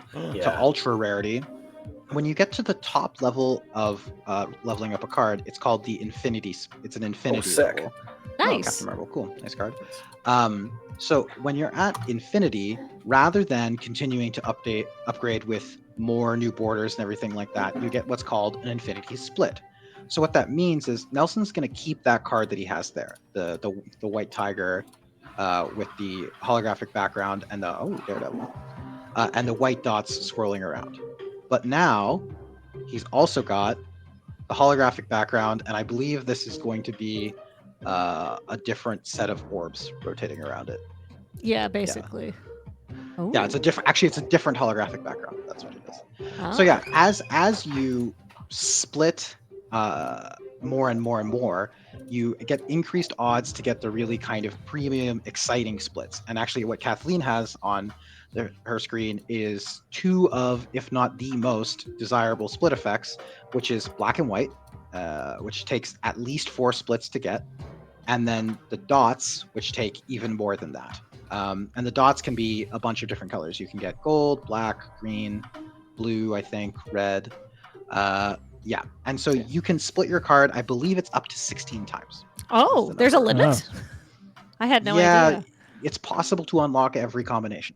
Oh, amazing. I believe. I'm not certain. Don't quote me on that, but I You believe. can see how many times I've split armor. You've but split I have- armor many times. I've actually gotten 2 of them.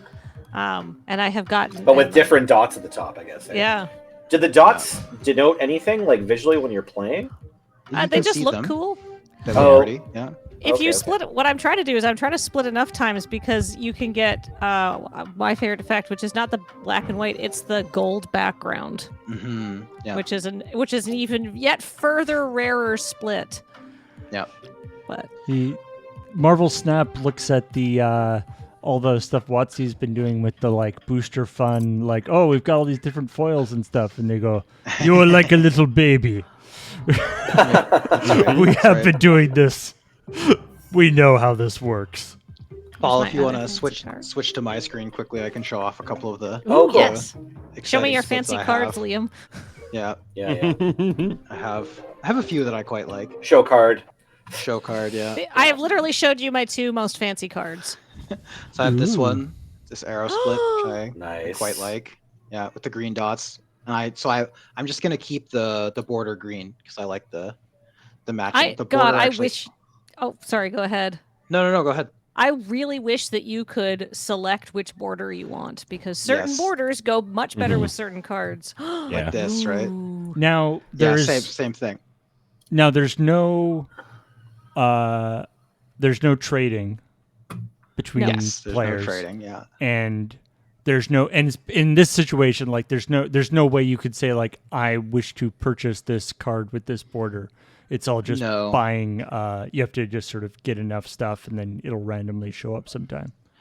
Yeah, I had heard some kind of like murmurings of giving people control of splits, but I haven't. I honestly, I don't want to say that I've heard that anything definitive on something like that happening, because it would be really nice. Like I am basically choosing not to upgrade these cards any further because I like the gray border on the gray art. Mhm. But it just means I have to sit here and like Yeah. leave this Yeah. unupgraded, and I don't have a chance to get one which is like black and white and also has the kind of big dots or something like that.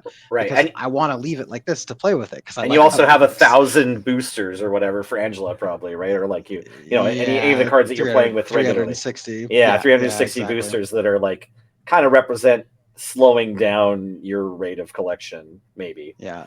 Yeah. Shall we play a game? Shall Ben and I? Yeah, hop in? sure. Ben and Let's I do that. agreed during the break that we would play meme decks. Ooh. We're I'm gonna excited. I'm excited to watch that. Yeah. And we're gonna play some goofs. I gotta make a new code here. Or Yeah, Ju- yeah. All right, let me And just we switch can back to the switch voice here. screens really quick too. All right, hold on. Never Oh. mind. I gotta retreat. Turn 1 against somebody. I pressed the wrong button. Enjoy your free cube, idiot. So rude. Oh man, I built a thing during it. But man, Agatha would have been a fun one to play.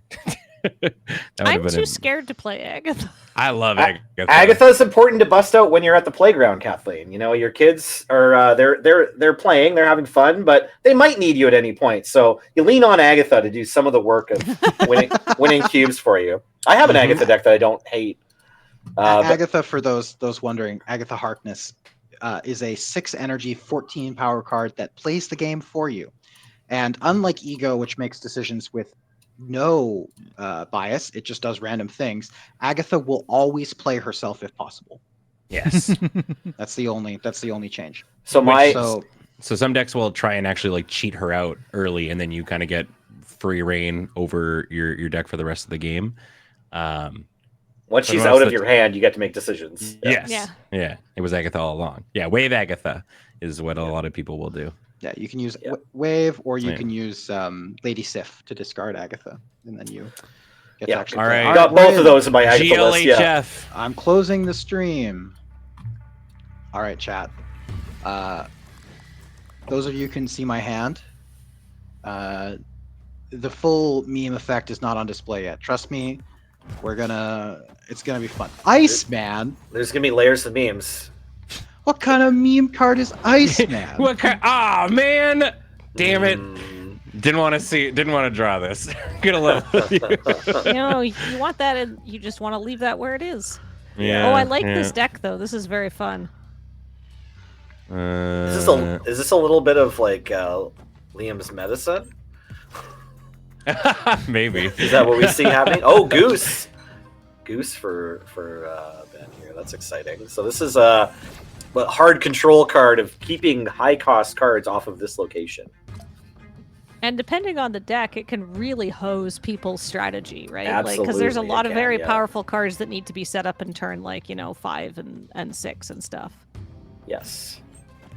I think of Goose as like not quite as hateful as Cosmo, but sort of on that list where like you potentially Ben, that's- warps the game too much in the opponent's favor. Hmm. What were you gonna say, Kathleen? I Yeah, don't want yeah, to say Kathleen. anything yet. We haven't seen a Alright. storm yet tonight, so this is a really cool Storm, card. Iceman, Goose, Lockjaw. What kind of meme cards are these? It's the no fun meme. That's what. You don't get to Yeah, play that- anything ever. That's the meme. That's a 6 storm variant. So flooding this location means that it stops. It basically becomes a ruins. It stops having any location abilities. But then also, after one turn, no one can play anything there. So when you flood your opponent's wand, that's some powerful stuff. Mm-hmm. Basically got- means that. Oh, Go go ahead. ahead. Yeah. Oh, I was just gonna say Liam's got one turn to make something happen here. Yeah, basically, Wong is like, I need to be playing cards here for several turns, so it's incredibly disruptive to an honestly pretty nasty strategy. Do you think the air traffic control has to just keep an eye on where Storm is at all times? Just be like, it's just like we've got Storm Watch, but no, at the actual storm, we just have to make sure she's not going to be near where our flight path is.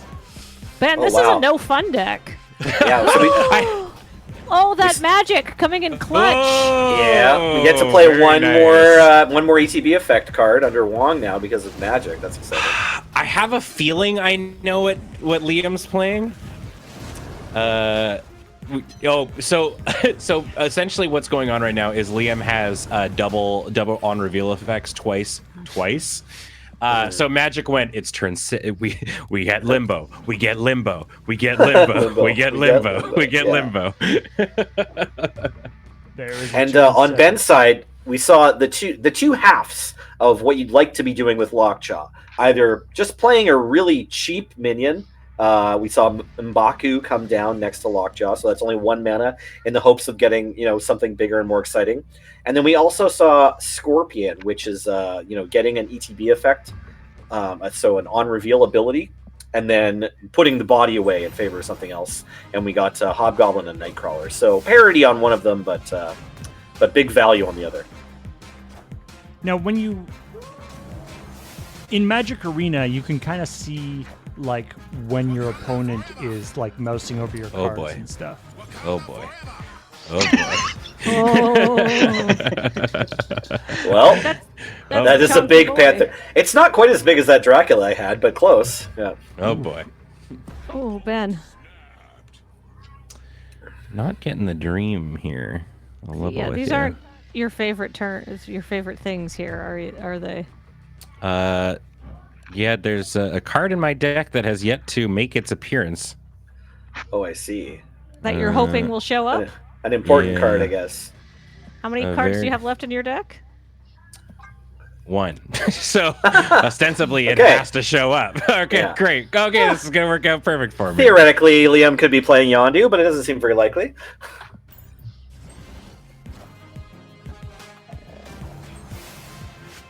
There it Well, I mean, it's is. basically 100% to show up. Oh, right, yeah. If we've got them rocking this turn. Oh, no target though, because you didn't play it Yeah. sort of officially. They don't Yeah. let you cheat as much with Mystique as I want to. Yeah, I'd like it. So This this was is a bluff. You see, Ben was supposed to concede because there is a card called Taskmaster. yes. which- Yeah. It's 5 energy, 0 power, but it copies the power of the last card you played. And so why I snapped there is because I have this 48 power Black Panther, and if I play Taskmaster into the Tinkerer's Workshop, even though there's this minus 10 power Hobgoblin who came over onto my side of the board, I would still easily win. Yes. Unfortunately, Ben is a maniac and stayed on the game. But what? You didn't believe in the power of Cerebro, which is what my whole deck is about. You might notice that every card in my deck is about a 2-drop, which is the meanie portion of it. Yeah, we should explain what Cerebro does. So Cerebro is a 3 energy, 0 power card that gives all of your highest power cards +2 attack. So the way that this works is you have to play all cards with the same power. Mhm. So in this case, Ben is playing all 2 power cards. So he's playing Cerebro 2.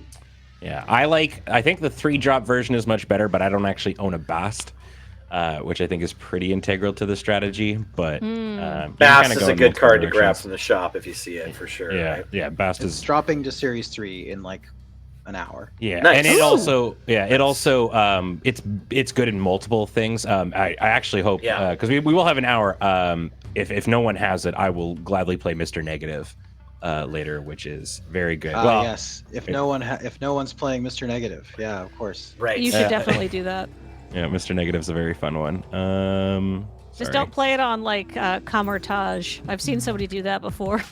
Ah, yeah. Oh, yeah. Well, so it has an interesting interaction because when you flip cards, the power or the power can never like go beyond 6 or something like that. So the there's cost can't. the go beyond cost 6. can never go beyond 6. So Yeah. there's like some sort of weird interaction there that like throws things off. But speaking No, of wait, that's not maniacs, true actually with Mr. Negative, isn't it? Doesn't it just still work? Did they change it? They might have changed it. I don't know. I'm not a hundo on it. What's the interaction? Sorry, I was thinking. Oh, if you have, so say you're playing, because I played Mr. Negative with Jane Foster for a bit, and if you flip Jane Foster, like you're supposed to get Jane Foster in your hand and then play Mr. Negative, and then if you play Jane Foster, you can draw all your zeros. because you have a bunch now after Mr. Negative. So cost never goes above 6. That's correct. All right. Fair. And if you flip things with negative, you can draw them with Jane Foster. That does work. Hmm. Why am I snapping? Ben? I'm wondering. Why like, what would I snap? what I'm do a you- loose cannon. I snapped. what with has he got nothing last going game. on? All right, I'm gonna chill. What do we got going? Oh my god. Memes, Galactus. Wave into I'm- Galaxis. I am supremely in trouble. Let me snap again. So So, Galactus is an interesting card. Another one of the kind of boogeymen of the format for sure. I mentioned earlier about World Ship, this ultra rare location that forces you to play the game in a completely different way. Galactus does that except on a card. So Galactus says on reveal, if this card is your only card here, destroy all other locations. This card is extremely polarizing, and to be completely honest, in a deck that isn't this deck that I'm playing, this is the most memey way to play Galactus for sure. But essentially, Galactus decks are a real terror because of the fact that they force the game to be played in one very specific way. It's a bit like playing Dredge in Magic, I think, is the best kind of comparison I can make. I am, by the way, completely dead to a hazmat. Just super dead. Oh. well, now the icebox is wet. There's the hazmat. Yeah. No room for M'Baku. I've never seen that before. Yeah, that's funny. He goes, "There's no room." The goose was really a shame there. I wanted to play Black Panther. Yeah, Oh, so cheapers. So the reason why that was so problematic is because Iron Man says your total power at this location is doubled. I copied it with Mystique, which on reveal copies the last ongoing ability that you played, which in this case was Iron Man. And it turns out when everything you have is multiplied by 4, getting all of it reduced by 4 is a problem. Yeah, what I think is funny about this game is when they're like, hey, double the power. If you double the power of, say, a Hobgoblin, which is like -8, it doesn't go to -4, it goes to -16. It's a very like mathy way of thinking about things. Oh my god. Oh, hey. World Ship's It's back. World Ship. It's doing the Wow. work for you. Yeah. That's funny. That's super rare. Team. Yeah. World Ship time, eh? I love the idea of Galactus as a meme. You're like, wouldn't it be funny if I ate your planet? It's like the worst YouTube prankster. You know what? Let's do Ben, it. you maniac! Wow. Oh no. Not all memes are created equal, it would seem. Short game. Yeah, well, I have been ruined by the fact that Ben is playing Cheater Goose. Yeah, the goose has been a little too loose this match. I Really never play loose. Cerebro. I always look at this deck as like a huge meme, and it might not be as mimetic as we were thinking. I also thought that you were playing when I saw Wong. Whenever I see Wong and I see Mystique, all I ever want to do is play Gambit combo, which I feel like is a pretty big meme. That definitely is a meme. Yeah. For sure. That's not what everyone does with Wong, I don't think. No. So But- what this deck was trying to do, I did manage to lose in 3 games, which is pretty impressive. Sorry. No, it's okay. You were talking about Mr. Negative. This deck plays Mr. Negative actually, so we could talk really quickly okay. about what the effect of Mr. Negative is. Mr. Negative is a really interesting card. 4 energy, -1 power. This on reveal says swap the power and cost of all cards in your deck. So what this means is that you want to play things that are high cost and have as close to or 0 power as possible, because if you are able to get the Mr. Negative out on turn 3 or turn 4, it turns a bunch of the cards into your deck into really, really powerful cards. So the really kind of like most common combo is Mystique and Iron Man. Iron Man gets turned into a 0/5 that doubles everything's power in the location. So it's basically a 0 mana 10 power that doubles everything else at that location. And then Mystique becomes a smaller version of that if you follow one up with the other. And then the other kind of meme thing that I'm doing is, you can flip Galactus's power from. You can make it, instead of being a 6/2, you make it a 2/6, and then Null, which is another card that typically gets played in Galactus, goes from being a 6/0 to being a 0/6 that also gets additional power from that have died. So it's an interesting deck, but That's not a sweet. good one. I love it. The goal was to win one game. One game, Yeah. It seems like it's a real house of cards. The goose was loose there. But on the flip side, we actually still have an entire hour left in the stream, and that brought us right to the top of the hour. So we're going to take a quick little break here. And I think then what we'll do is after the break, we'll mix up the pairings and stuff and have people wham jangle against other janglers. So don't go away. Plenty more Marvel Snap after this. Woohoo.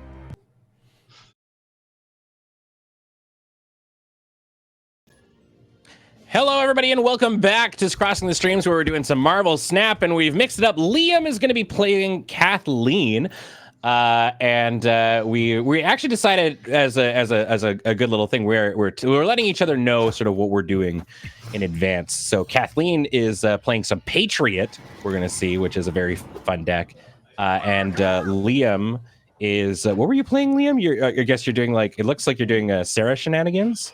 Yeah, I'm playing the Beast Bounce Hitmonkey deck. So Hitmonkey is actually the newest Season Pass card. And then what I'm trying to do is basically set up a last couple of turns in the game where I'm going to play a whole bunch of cards at once to generate a lot of power on the last turn. Yeah, so Patriot, which is the key thing of Kathleen's deck, is a card that gives cards that have vanilla cards, essentially, +2 power. So there's a lot of vanilla cards in this one that are reasonable on rate. But not amazing by themselves. But then Patriot comes down and buffs all of them. And then usually they'll look to either copy Patriot's effect with a Mystique or something like that, or just kind of have general buffers all around, which is a really, really fun one. In terms of locations, we got Atlantis, which is the one that we haven't seen before, which is just have one card in it. If you have one card in it, it gets +5 power. Then we've got Daily Bugle, which gives each person a copy of a card from your opponent's hand, which is nice because it also gives information. So as you kind of get an idea of what's going on there. And then the Hub, which is the last one, which is just add another random card. So everyone's got nice big full hands right now, which can work out nicely for the Beast deck usually, because you can throw down a bunch of stuff, but also has the tough part. If you have too much stuff in your hand, it's also tough to return stuff to your hand, because as we mentioned, you can't go above 7. So it's a weird trade-off here. Seeing the synergy here with Debris, which throws rocks everywhere, and rocks are vanilla creatures, so they are going to get pumped. And this is the newest edition. Hitmonkey coming on out. Hitmonkey is the current Battle Pass card that you get if you go into the Battle Pass, and all Battle Pass cards go into the regular pool afterwards. But Hitmonkey is a 2-drop 0 cost, and it gains +2 for each card that was played this turn. So, and what's really interesting about Marvel Snap that we've seen, but we haven't really touched on, is that if a card gets bounced, whatever current stuff on it remains. So Beast is really neat in that you can buff a bunch of cards, bounce things back to your hand, and then play them again to increase them incrementally each time, which is really, really cool. Same with if it gets put back into your library, either from your hand or because there's things that buff things in your hand. Yeah, we saw Lockjaw, which will throw things back into your deck and stuff like that too. So, yeah, interesting design space that a cardboard game can't necessarily take advantage of. Mm-hmm. I actually haven't noticed. Is it one of in your deck, or can you? Yes, you can play. Yeah, it's Singleton. It's Singleton. Yeah. Yeah, when you're building, but there's ways to get multiples that we've seen already. So that's allowed. So sometimes you'll have a place like cloning that'll put extra copies in your hand. Ooh, right. Yeah. I don't know how confident I am about this Snap. Like from me or from now For that I have me, Snap? I that's like my one thing is I'm not a snapper. Yeah, It certainly an stresses me out. Ooh. important I part got of an the exciting game. card off the hub. Hmm. Yes. Oh Also no! got a Patriot. Oh, Yeah. suddenly a Yeah, Patriot it's a pretty mirror. good grab. The Patriot's the stealing. He's betraying you, which on brand for Patriot. Yeah. Womp womp. Really close one there to start us Yeah. off. Yeah, I think these decks are really well matched because as you can see, they're both ones that just want to throw a bunch of stuff down.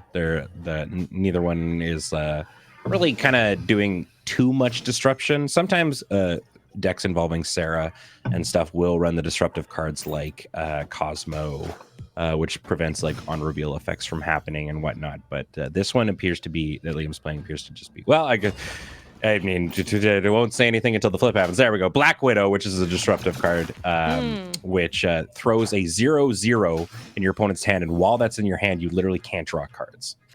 So we saw Lockjaw come in last round with Liam against yourself, Ben, and now we're seeing Quantum Tunnel for the first time on the board tonight. Yes. This is a similar effect. After you play a card here, swap it with a card from your deck. So Liam got to upgrade his Black Widow, a 2-mana 1 that has a entered the battlefield effect that hoses Kathleen a little bit, but then gets to upgrade it into Shang-Chi, a 3 power. Now, not getting to use that powerful Shang-Chi trigger, but still bigger than a Black Widow. Here comes Debris. Wow, Okay. Debris, which threw a bunch of stuff around, then comes out and turns into the 6-drop Doctor Doom. So Kathleen getting a bit more free mana out of Quantum Tunnel than Liam here. Let's see. This is a combo for anyone wondering at home. This and this, it's a combo. Right. Oh. I can't wait to see what that is. It Yeah. does work the way you want it to. Nice. So this says, after turn 4, whoever's winning here draws 2 cards. Cards we that don't say, actually. cards that say Yeah. you can't draw cards stop you from drawing cards, right? Yep. Yeah, we don't have it on the board yet, but, because it got put into the Quantum Tunnel. But yeah, so I deliberately didn't try to win Asgard because I didn't think it was possible for me to do so.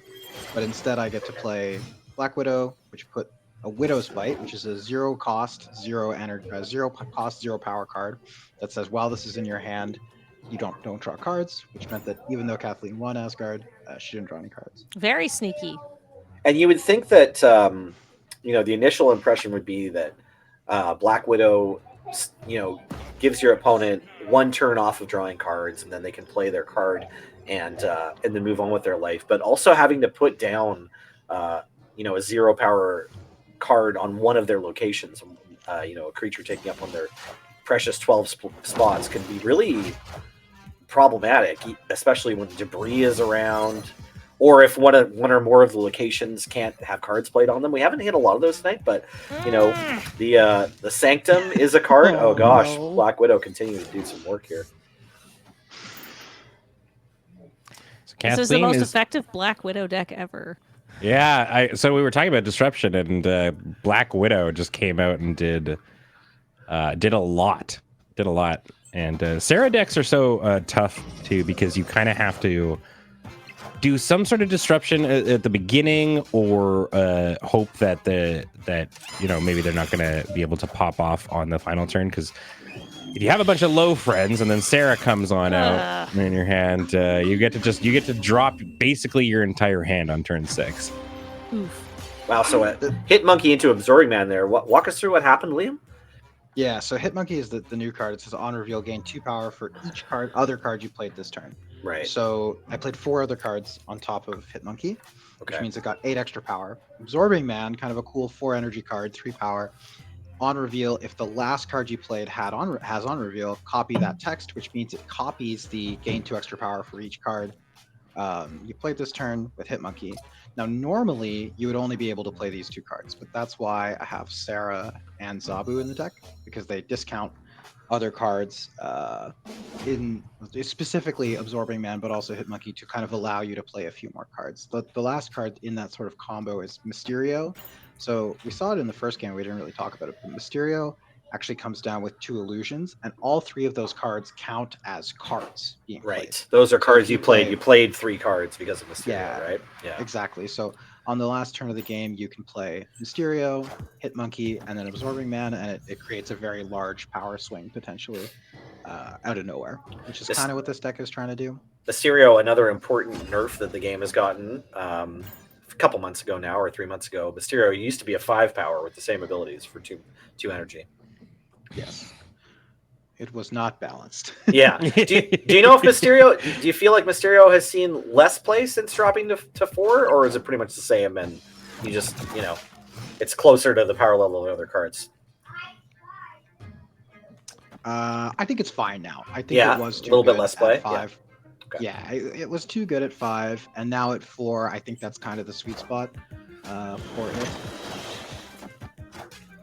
Yeah, 5. It was too ubiquitous at 5 because playing the other 2 places, not always a downside necessarily.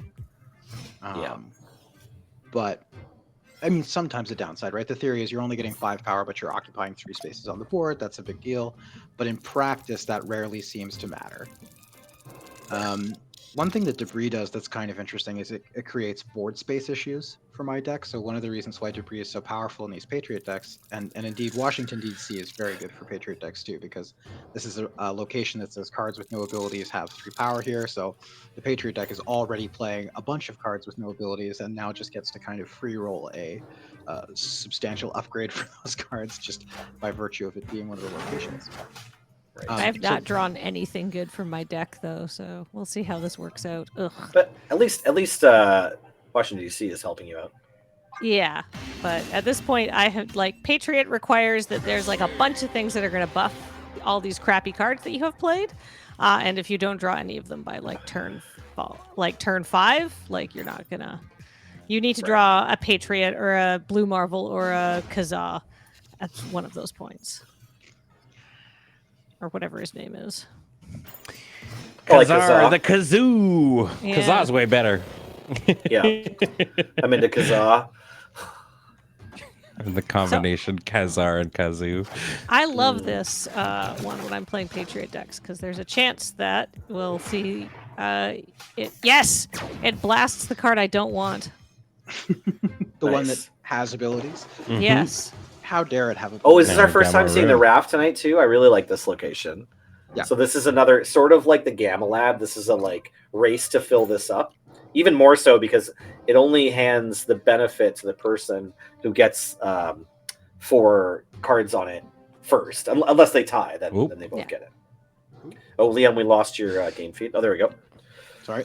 Just focusing on different windows, I think, changes I think that is how that correct, what works. Yeah. happened, All right. So Kathleen going for the raft. Yeah. What is nice though is if you Uh-huh. both do it at the same time, you'll both get the benefit. which Yeah, I appreciate exactly. that it's not like if you've got priority or something like that, but it's a fun one. I like these ones that sort of really incentivize people to play to the board. There was an interesting time where Kazoo was the dominant strategy, obviously when people were kind of first getting in, and everyone was most deck lists would have 3 to 4 1-drops sometimes, and it Right. was it was very impressive. Now most of the time it's actually rare sometimes that you'll see people. Well, I'd say about 50% of the time you'll see somebody play on turn 1, but most times turn 1 is just kind of a pass for both players, I find. Yeah, as time's gone on and more people have higher level up collection levels and access to the better cards at Mhm. higher mana costs or energy costs, it's sometimes you'll have perfectly reasonable games where no one plays anything for the first 3 turns, Yeah. right? And, Yeah. and then they're still doing the thing that their deck wants to do at the high power level of their deck, and they can still have a close match Yeah. and play some really scary Marvel Snap. I mean, one thing that's really what I do appreciate is that while there are obviously cards that are better, like we were saying, right, or will be build arounds, Patriots a build around Ultron that Kathleen just played, which is a 6-drop that fills everything with 1 drop. Low roll the Darkhawk danger there. room. Oh. Danger, high voltage. Ooh.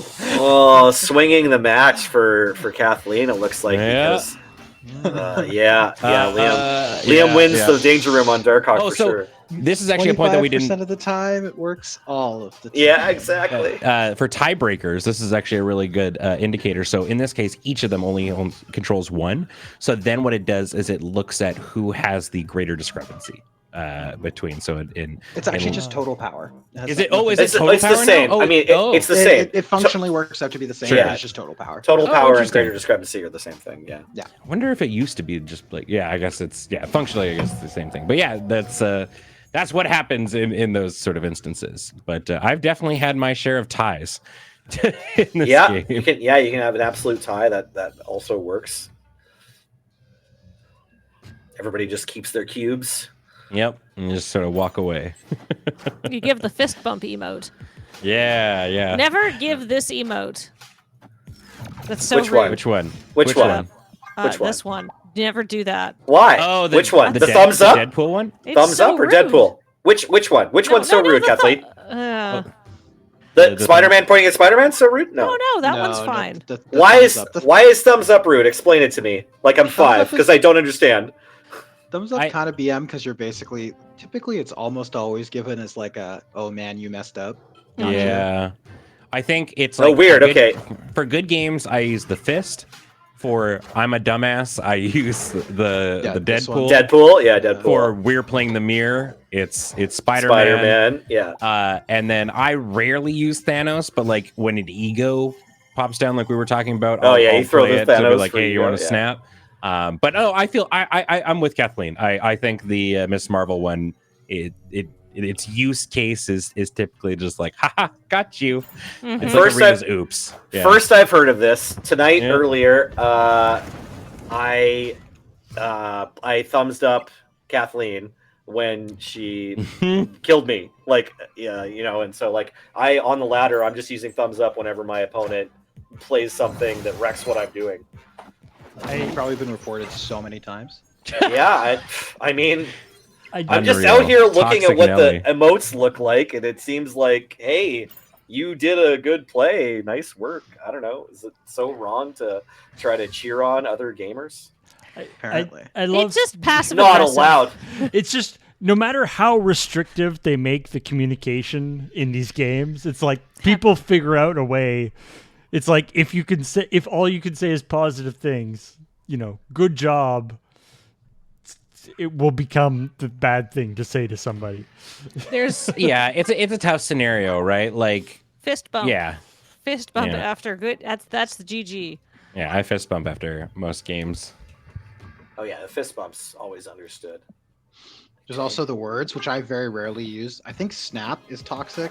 Oh, for Yes. sure. I actually think the Thanos snap is pretty toxic. I think Yeah. people basically always Yeah. use it as like, you snapped, what a fool. Yeah. I think most used. Not like this. Is what I would like to say about this game. We're seeing some Premio Like Ultron this. action here, where so all of those drones coming Wait, down did I are vanillas, misclick? and they get Oh, buffed. no.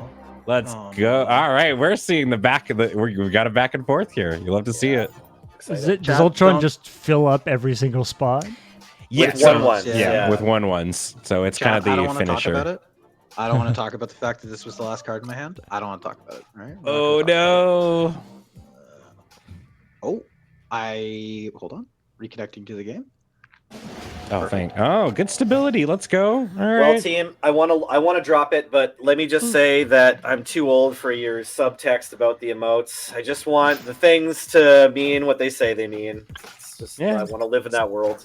It's not your fault, man. Yeah. We haven't seen this location before, but this location Yeah, we is a talked real about it. pain. Oh, Yeah. So maybe. yes, in fact, in general, there's this kind of falls into that subtype of locations that you kind of can't play to, right? So there's like this one. There is I don't remember names. I There's just a- remember the what they big do. house is one. The name of one of them. The big Yeah. house is like you can't play small things. So you Right, gotta we saw- sneak. we You gotta saw- sneak cards there, I guess. Is the idea. Yes. Yeah. So we saw things like Luke's bar, which bounces anything. There's one that also just kills anything that goes there. That's right. And so what you want, so cards that can move around are very, very helpful. cards that you can play something like the death one specifically, cards that like push out a friend as they go down, like Mr. Sinister that we saw out of Kathleen. Would work in that because it would kill the original but leave the thing that it made. So that's why sometimes people will be running things. And in situations like this where you've got one like there, it's the one instance, I gotta anybody in Twitch chat who plays Marvel Snap and is still rocking movement, I'm giving you a thumbs up. You're against the odds in every way. It is by far probably one of the worst archetypes right now. But It just God, I hasn't love to see it. received any. Yeah. So we haven't even played it because it's just hard to make it feel like it actually has a matchup against anything. But Right. movement essentially Yeah. is this archetype that is looking to move your cards around, and the problem is they just haven't gotten a new card. Yeah, it's so cool. It's Yeah. just Well, the other thing is like when it really works, it's fine. Like if you draw your cards in all the perfect sequence and the locations are okay for you, like Mhm. it actually is okay. Like you can make a 50 power torch or whatever, and then you can, I don't know, multiple man 6s all across the board. Like it looks a bit like the Patriot deck if it's working perfectly, but you know, that one in demon every got 6 games huge. or something. What would be the equivalent of movement in like a Ooh. magic archetype? Oh, that's a great question, Paul. Like fun to play, but doesn't really win. like, So like maybe think- like a think red white mono heroic. green. Or okay, go ahead. I think mono green ramp when it's bad. Because there are times where mono green ramp is like really Absurd, powerful. yeah. All the big stuff is just the best stuff. But when Yeah. it's bad, it's fun to play. You still like casting your like, giant idiot like beasts. But when they're not good, it is challenging to play for sure. Mhm. Pre-Shards or pre-Alara Reborn Jund, it was like you could ramp in growth into Broodmage Dragon, and it wasn't the best thing to be doing in the format. Yeah. Are you sure you don't want to play that one on the left, Liam? Over here, you mean? In No, this no. Sanctorum that I No, the meant. card on the left. The card on the in the left of your hand. Yeah. This one? Yeah, No, I'm- Ben's I'm just okay trolling you. with you. a little bit. Just some casual trolling. Nothing I don't- too Tiny bit of serious. trolling. If it makes you feel any better, Liam, I don't think I can win this. But Yeah, so Shuri's Lab is a really, really good one for the bounce deck to get because, as we were Yeah. mentioning before, every card that gets augmented and doubled in power, Liam gets to bounce and then replay it, and that is the largest I actually demon. think I misplayed, to be honest. oh, did you not play the Oh, big no, guy? never mind, never, Okay. Never mind. It's No, probably- no. Did you think you messed up your sequence? Wait. Or- What? oh, I Why is messed up. Absorbing Man bouncing all your stuff? Fun fact: when Absorbing Man gets an on reveal effect, it keeps it. So what I did is I copied Beast's on reveal effect, and then I thought when I bounced Absorbing Man back to my head with Wow. Beast that I would be able to play it as a copy of Hitmonkey's. What? Yeah, Hitmonkey's. I had no What a cool idea. part of the game to show off, and also Yeah. condolences. Wow, Yeah, I am good, aren't I? I'm just really finding all the niche interactions. Yeah, I did. Yeah, that's fascinating. We're just free play testing at this point. He's Deep down, I did know that one. he's not Yeah. absorbing man. He's absorption man. He absorbs once. Oh, good. We hit a game with the Nexus. This is another really important Ooh, location. I love this one. So your power here is granted to other locations as well, meaning this location is kind of the only one that matters. You want kind of want all your hard stuff, but this is where things like counterplay comes in. We saw things like Storm, which Yeah. changes the location. Same with Magic.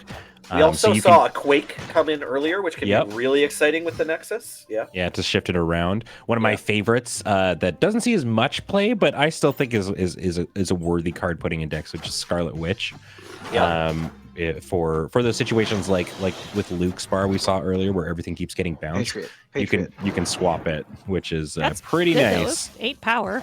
Oh no! Oh, no. Yeah, there's a nexus. There's a nexus. Right. It's There's fine, a it's Nexus. fine.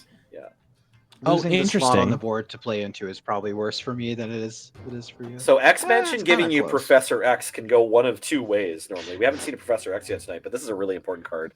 I don't know if it has a lot of metagame right now, but it has been played a lot. It's still total, good. you know, It's over the months, yeah. Yeah, it's a good little control thing. The main thing being that you can't actually like push things into it, like we were talking about. Like that zone is done. Yeah. The only thing that can change is powers can go up and down. But yeah, you can't sneak. You can't move a card in there. And if you play Squirrel Girl on a different location, you just won't put a squirrel into Professor X's location. Yeah. I think I'm very dead. That's funny. I was thinking a similar thing. Oh, well, we'll see. Yeah. These decks are well matched against one another. Mm-hmm. My hand doesn't do anything. Huh.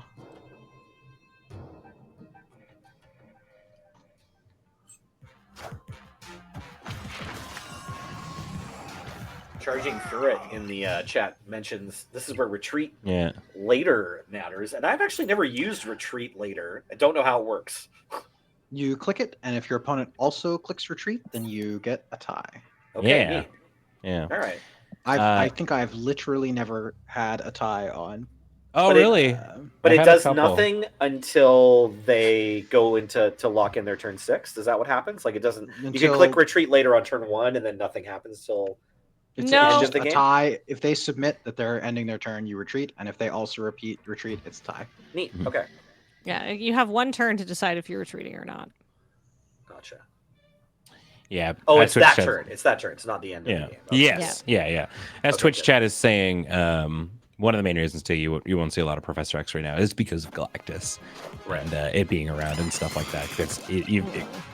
Galactus does not care that Professor X has locked down a location. He will still blow it up. But it is a 5-drop with 3 power. So if Galactus has to go to a location that has nothing, so Professor X, if you play it at the same time, No, wins I out lost. that Close. It was so close. woo! Kathleen just not able to get quite above the Darkhawk and Hitmonkey No. there on the other Yeah. side of the That's Nexus. okay. Still managing Darkhawk's to a big tie one. Petman. GG's. Yeah, that was well fun. done. That one really back and forth. Mhm. Mhm. Good job. All Yeah. right, one more for me versus Nelson, and Sounds then great.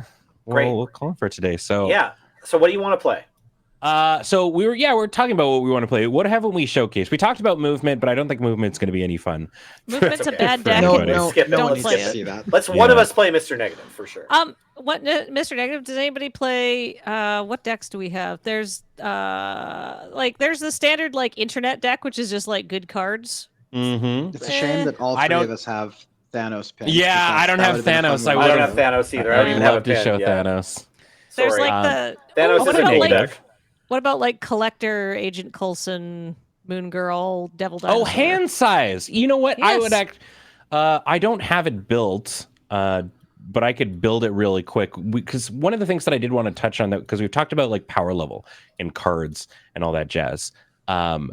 But it's worth noting that a lot of the cards that you actually get in the beginning of the game are actually really strong still. So Um, my Mr. Negative deck is playing Moon Girl and Devil Dinosaur. I don't know if this is Oh, like okay. what people are used to seeing with Mr. Negative, but I'll just talk you through it. Like in the Mr. Negative deck I play the most often right now, I'm rocking Sunspot and then Psylocke and Zabu, Ironheart, Interesting. Mystique, Rogue, Negative, Shang-Chi, Moon Girl, Iron Man, Devil Dinosaur, and Sarah.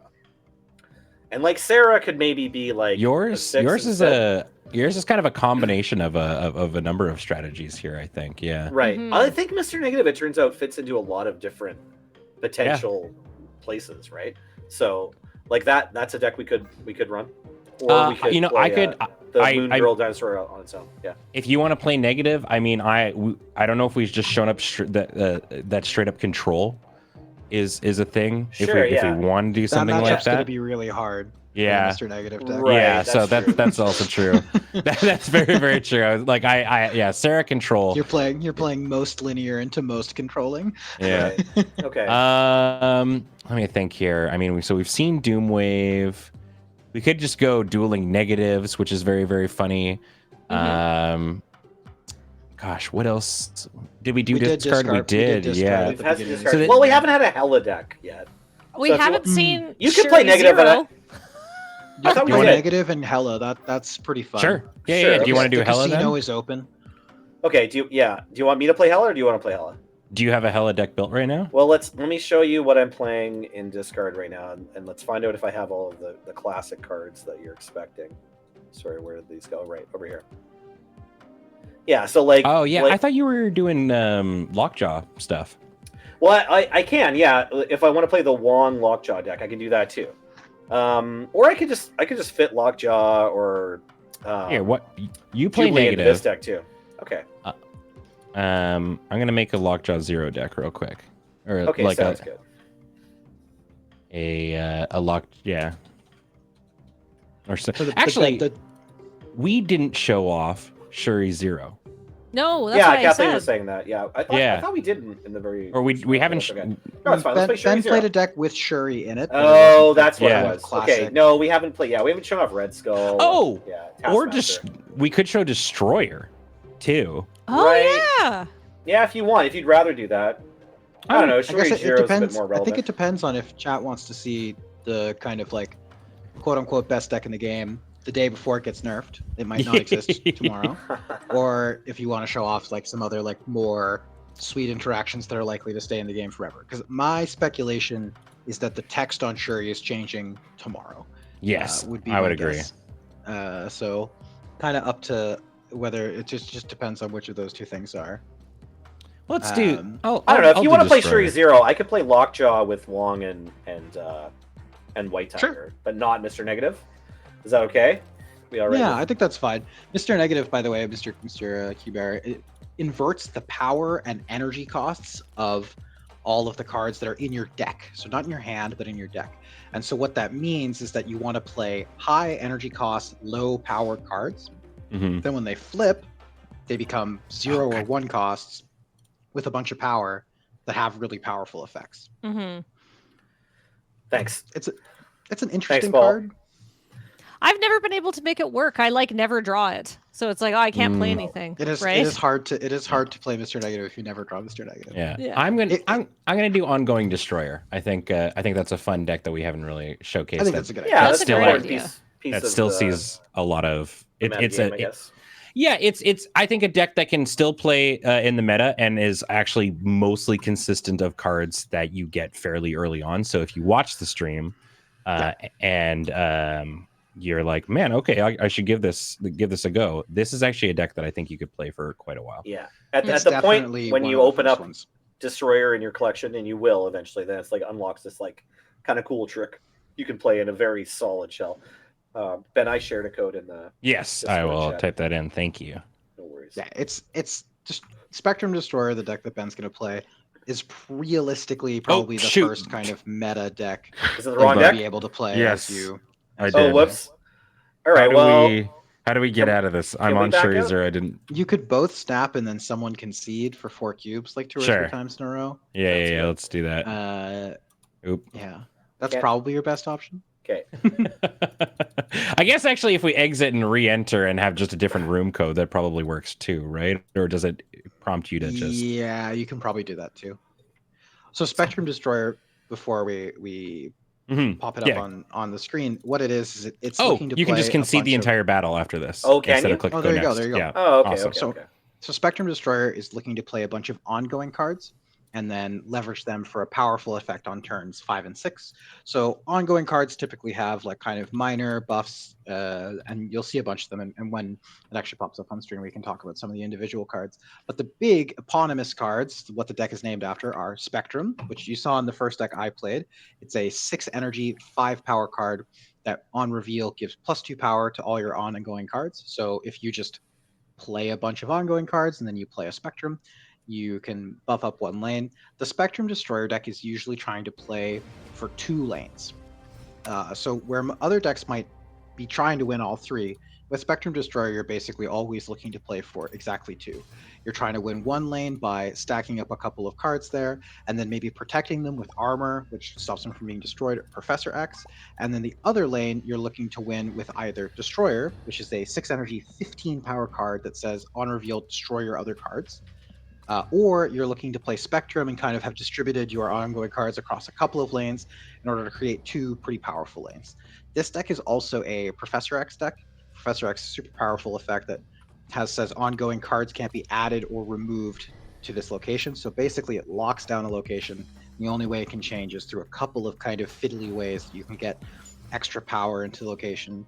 And so that's the other way that the Spectrum Destroyer deck is often looking to lock down and win a location is maybe play one or two things and then seal it off with a Professor X and then play a destroyer into the other lane, something like that. And comparatively, Nelson is playing a combo deck. So this deck is looking to leverage cards like Lockjaw to play cheap cards and then turn them into more expensive cards, or just play cards with powerful on-reveal effects that then get recycled by Lockjaw, shuffled back into your deck, and then turned into other pretty powerful on-reveal effects. And then it's also looking to leverage cards like Wong, which double the on-reveal effects, or Odin, which trigger your on-reveal effects again to kind of double dip on those cards that you're playing. So it's two pretty high synergy decks, and these are two decks where if you were trying to explain the game to someone, these are two really good ways to kind of show the two most core game mechanics.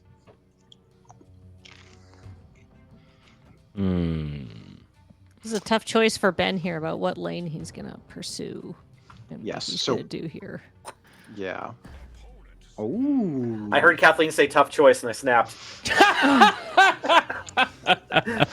Metagame. All right. Nothing Metagame. but cheats. We're Well, you don't- cheats team, the whole way down. team evil over here. Yeah, Well, you don't realize his Okay. choice was Okay. just how much to wreck you by. that's right. Yeah, Yes. absolutely. Yeah. Couple of interesting Well- locations this game. Orcus Forge is kind of a Oh. fascinating one that says after you play a card here, add a Sentinel to your hand, which means your hand can get kind of gummed up with cards you don't want. Because Sentinels say on reveal, add another Sentinel to your hand, so you can never really get rid of them. And then Machine World says when you play a card here, give a copy of it to your opponent. So this is a game where people's hands are potentially gonna Cosmo get and with another cards. card. How dare! Oof. That was pretty crushing for Nelson because he had the Wong play set up, but he had Ben had priority because he was winning 2 lanes. All right, we So- talked about various matchups that are really terrible, and yeah, this is one of them. So it's like we mentioned that Spectrum and Destroyer are the kind of namesake cards for Benjamin's decks, but Cosmo tends to be part of that because it's a good way to shut down Destroyer. Unfortunately, it shuts down the rest of Nelly's deck. All right. I'll take it. Yes. Yeah. Cosmo, and like armor are two main kind of things. I run Professor X in mine as well. And Colossus also just doesn't care. But Yeah, can't be destroyed. oh my gosh, this is the most lamentous one I think I have seen in Yeah, a brief We've period hit of Lamentus time. a lot. Remember when it was the like? Did anyone play the week that it was the feature location? That was some weird Yeah, stuff. Yeah, Yeah. I played a death deck. That was great. Nice. Yeah, everyone played a death deck, right? Yeah. Here, have a card in your deck. Oh wow, I what a don't- gift. Yeah, absolutely. You get to draw one. Oh, let's go. Yep. You fool. I'm That's playing right. Your hand dinosaur size. is bigger. Yeah. Look, you can quantum tunnel into that thing. Yeah. Perfect. So the interaction for this is that it just goes in and goes out, right? That's the whole thing. Uh, I actually don't know how this interaction works. I think 'cause It's the words time swap. I don't know For if it does anything. I don't know if science. anything happens. Yeah, live playtest. Oh Literal yeah, nothing nothing. happens. Yeah, it just Yeah, goes you don't- nope. Because Oh it'd be my sick if you could goodness. have Alright. two effects or whatever. Sometimes you love to see it. Okay, so Sanctum popping up is very good for the Spectrum Destroyer deck because they only want to play for 2 lanes anyway. It's great having a digital game where you're like, hey, I wonder what this really complicated interaction that like doubles and then halves the power and then moves it and then does all this other stuff. I wonder how that works. Well, let's just try it out and see what happens. You don't have to like, What? No! That's the order of things? Come on! How is that not going to happen? Wow. I mean, On the brights.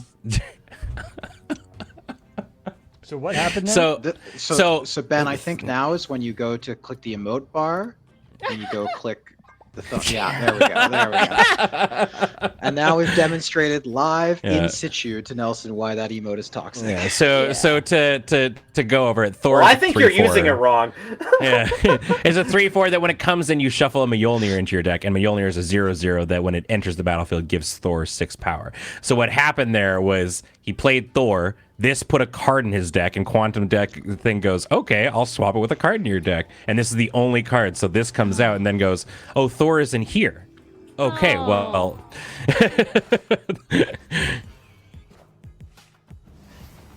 And if Thor comes down after the Mjolnir, it doesn't matter.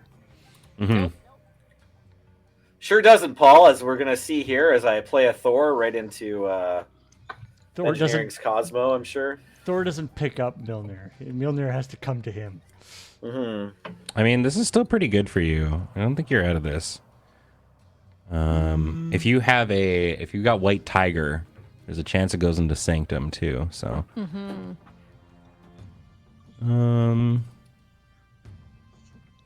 mean, if you don't play Cosmo against my Wong, I'm snapping. Okay.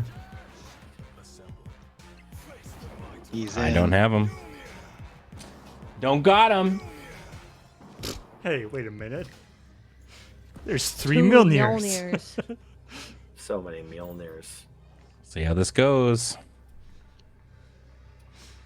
How can he have so many Mjolnirs? I like this list, Ben. I'm trying to copy it. Oh, do you want the? I'll learn it by watching your stream. Sure, that's fair. I've So got there's the destroyer. 7 of the cards. Okay. So this is Oh. for 6 cubes, by the way. Yeah. Oh, Yeah. Yeah. So the but Doctor Doom then- here is pretty huge because it lets Nelson get into the Sanctum, and Ben had a way to get in with Mr. Fantastic, buffing the power by 2, but that's not actually enough to Great play, Nelly. win. Excuse Yeah. yeah. That worked out really well. Yeah, snatched victory from the jaws of punting it. Obviously, with that really bad Thor play on turn 3. Huge 6-cuber. Yeah. Also, the not often seen 6-cube game. Yes. Yeah, interesting. Oh, Yeah. Tinker's Workshop. Okay. Mm. Okay. So that was Thor using 3 Mjolnirs. Impressive. Thor, Yeah. really, he just chucked Yeah. one into the void at Yeah. one point as well and never saw it again. Yeah, exactly. There were a lot of Mjolnirs flying around everywhere. So the idea with He the can, he can juggle them, right? Mm-hmm. the idea with Ooh, the now- destroyer is you want to put down something that'll protect all your guys, and then put down destroyer, and it'll try to destroy everything, but it's okay. And fail. Yeah, exactly. The other interaction is if you have Cosmo, who prevents on reveal effects. Typically, you associate that with blocking your opponent's on reveal effects, but you can also block Destroyer, so you can use it as a way to Jesus. negate the Destroyer's Jesus. destroy effect. The oops all jerkus mode here. Tax effects here. I mean, yeah. Ben, I hate to be that guy, but you played all these cards in It's our true, I did, meme yeah. matchup, quote unquote. Oh, that's true. a tough one. Here I am playing my Not- meme deck. Yeah. Not so fun on the other side. I don't like this at all.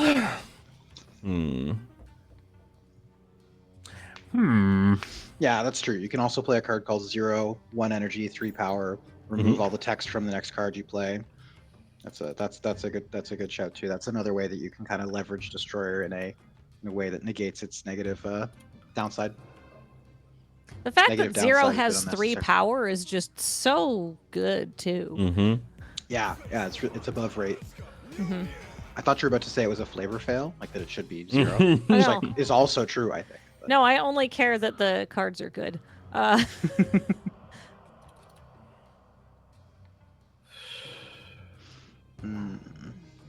tenuous. positioning here.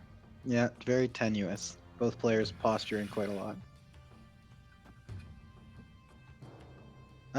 The invisible voice, that has not come up yet, although that is true. If by some machination the limbo gets destroyed on turn 6, the game just ends on the spot. Oh yeah, and this was the big decision point. So Ooh. Ben went for jamming Professor X into the Crimson Cosmos, and it's currently tied. So Professor X makes it pretty challenging to get additional power into the Crimson Cosmos. Not technically impossible, but pretty challenging.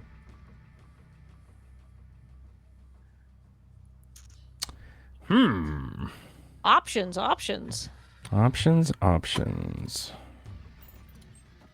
Do you feel like a 7th game or a 7th round benefits I think it's better for Ben's deck because Yeah. in a perfect world, you'd love to play Spectrum and Destroyer. Mm. In fact, some of these decks even play Electro, so that you can go Electro on 3, Professor X on turn 4, Spectrum on turn 5, or Destroyer on turn 5, and then Spectrum on turn 6. Yeah, what is Oh, he retreats. A good retreat, I think. I think that was a I was planning to retreat before the snap. I just wanted to let you guys finish your conversation. Yeah, yeah. that's fair. this is one of those pretty good against the all on reveal deck. Honestly, even if I had gotten Ben on Crimson Cosmos on the right here, I think I might have ended up retreating. Yeah, I think it was going to be pretty hard for you to win 2 of them. Yeah. Mm.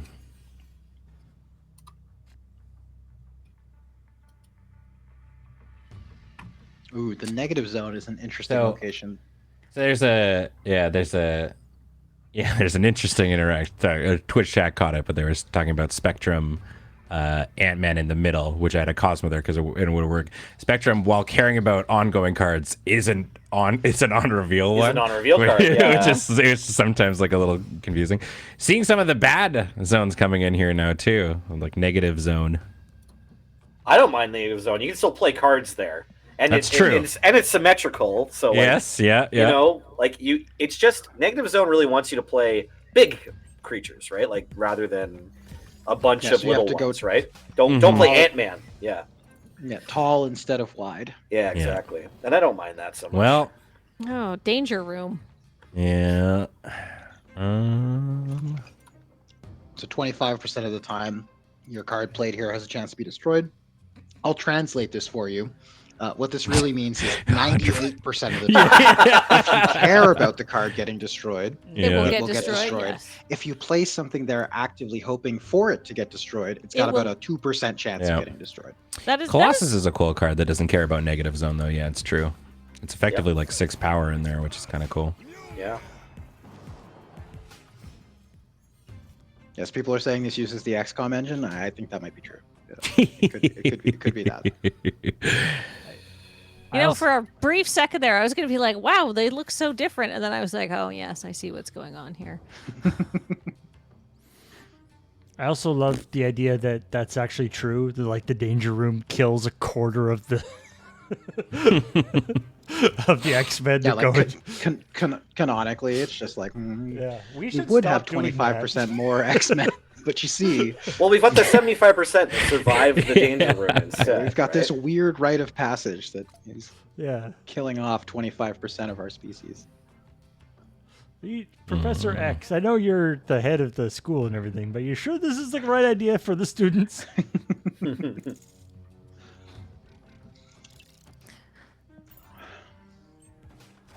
I had to think about it for a bit. Sorry. You're I mean, good. placement seems to be very important in this. Well, you got to risk it for the biscuit. It's true. So this is a situation where priority matters as well. So you'll notice with the glowing little ring around Ben's name, it means that he's going to reveal first. It's We're okay. gonna see- Cosmo's going to get blown up by danger room. We're going to Mize here. All right. I mean, that is. if Now he you has have to Cosmo. no, you have to play like you were doing. Well, realized after come on, that- baby, let's go. Oh, there you go. There you go. there you go. All right. I mean, so Lockjaw, not an ongoing thing though, Oh, no. but getting the Iron Oh. Heart there. It hurts. It hurts. That's That is- crushing. That is tough. Ooh. I believe Nelson could stay in for 4 cubes and be alive. Or our 4 cube. Yeah. Nelson has 5 cubes left. So Nelson could stay in for 4 cubes and still be alive. He has that option. But This is dodgy because he's lost one lane, right? yeah, the Cosmo is pretty devastating. Yeah. And he's got a lot of his. Yeah. I think that is a sound retreat. I'm going to continue to Bits- lean on my casters for carrying Yeah. me through this match. Bit by bit, Nelson, I will bleed you. No, I mean, what you're used to if you play deck centered on Wong on the ladder is when you see the Cosmo, you're like prepared to lose 9 out of 10 games. Every now and then you can get around Cosmo, but with the armor in the central location, one of my cards was Killmonger, so it was like hard to really get anything going that turn. Mm-hmm. Strange Academy is a funny location. Oh yeah. Yeah. This is an annoying one for me. Yeah, so after turn 5, move all cards here to another location randomly, anything other than here.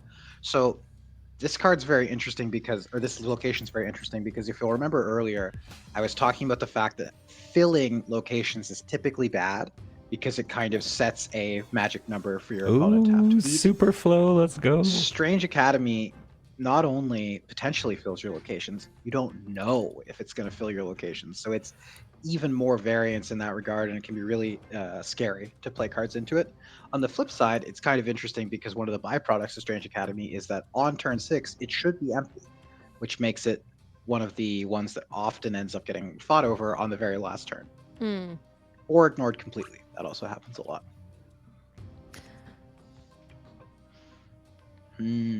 Now I noticed that everyone has different strategies for playing into unknown locations. I tend to play fairly aggressively into them because I feel like most of the time, like occasionally you can get goozled when, you know, you've got a card in super flow and your opponent doesn't.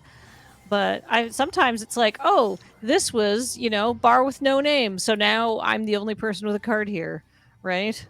Yeah, I think it's probably a math problem, realistically. Yeah. The conventional wisdom I have heard is that it is better to not play into unknown locations, and that interestingly, it's correct to play Hood with negative power into unknown locations. Right, because it could be the one where it's like your lowest power here wins. Yeah, there's one location that says you want to have the lowest instead of the highest. There's a couple of locations that will destroy things. And typically, if you're playing a Hood deck, you have ways to destroy it yourself. So you're not too worried about the fact that if like Sanctum Sanctorum flips up and you're all of a sudden you're down to, like you typically have a Killmonger to destroy it, something like that. It's in general, I think that the conventional wisdom is to play into known locations, but obviously there's context to everything. Sometimes the first location sucks, like it's negative zone or something, and you don't really want to play into it. So Oh, I really like the snap here. I think snapping here is better than snapping before turn 6 for men. yeah, I think that is also true. And it forces Nelson to make the decision of whether or not this game is for all the marbles or not. Yeah, I'm into it. Relevantly, I had the nameplate glowing. Yeah. Oh, fascinating. Okay. So now nothing moves because of the Professor X. And now we play an interesting game. Oh shit. Well, if you play a 15 on the super flow, like, do you win or do I win? Oh, I guess, yeah, it depends who's left on Hala. Okay. Oh, you have 7 mana. It's worth noting too. Okay, fair enough. Interesting. I don't want to say. I don't want to say anything. I feel like It's okay. You don't have to say anything. It's fine. I've betrayed too much information in the past. Oh shoot. Ooh. All right. Well.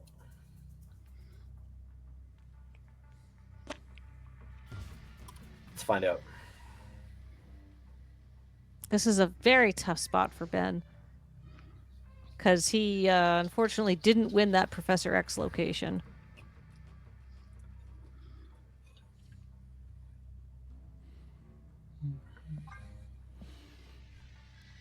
Yeah, so much of Marvel Snap is just this shell game of like, you know, on turn 6 or whatever. Games can also often come down to something kind of like this. I agree. Yeah, like, you know, you're winning one location, I'm winning one location, and then like the third Yeah. location. Then your up for time, grabs. your clock, your rope. No, I know. So I goofed up. Math is very difficult. So Yeah. I was like in my head I could play Destroyer and Armor on this turn. That's 8. Yeah. So I was like, if I stop here, if I stop you here, which I'm obviously giving this one up, there's no way I'm gonna lose Hala. So I play Armor on there, and then I can drop a Destroyer on the Super Flow. But Math is difficult. Math challenging. and that's challenging. News at I 11. instead lost. So GG's, Nelly. Those were Good really fun games. games. Yeah, Good those were games, great. yeah. I think it was. I think we really- showed off those decks really well. Yeah. Yes. And Yeah, I absolutely. think that your choice to play Doctor Doom on the last turn was really intelligent Mm. because you basically played for both lanes, right? If Ben played a bunch of things into the super flow, you were still going up to 12 there. So like odds are you were beating that, and you were also beating Destroyer in either lane. Mhm. So I thought Right. that was a good play. Thanks. Thank you. Yeah, Yeah. Doctor Doom, probably my favorite sort of easy mode card in Yeah. this game. Like, It's a good card. yeah, it used probably to, the it most used to be important card I've leader. opened. Now it's Doctor. Now, Yeah, now yeah, it's that's Dr. right. Doom. Yeah, it used to be leader. But yeah, that's perfect. That actually brings us right to 8 o'clock. So we're efficient and good at what we do. Thank Nailed you, it. everybody, so much for tuning on in. I had a lot of fun with this, and I do not think it's going to be the last time we do Marvel Snap.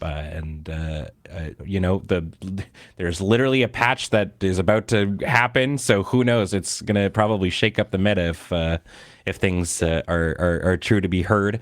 Next so stream, all Mr. Negative mirrors. Yeah. I'm down. Super down. I have like many Mr. Negative boosters. Yeah, absolutely.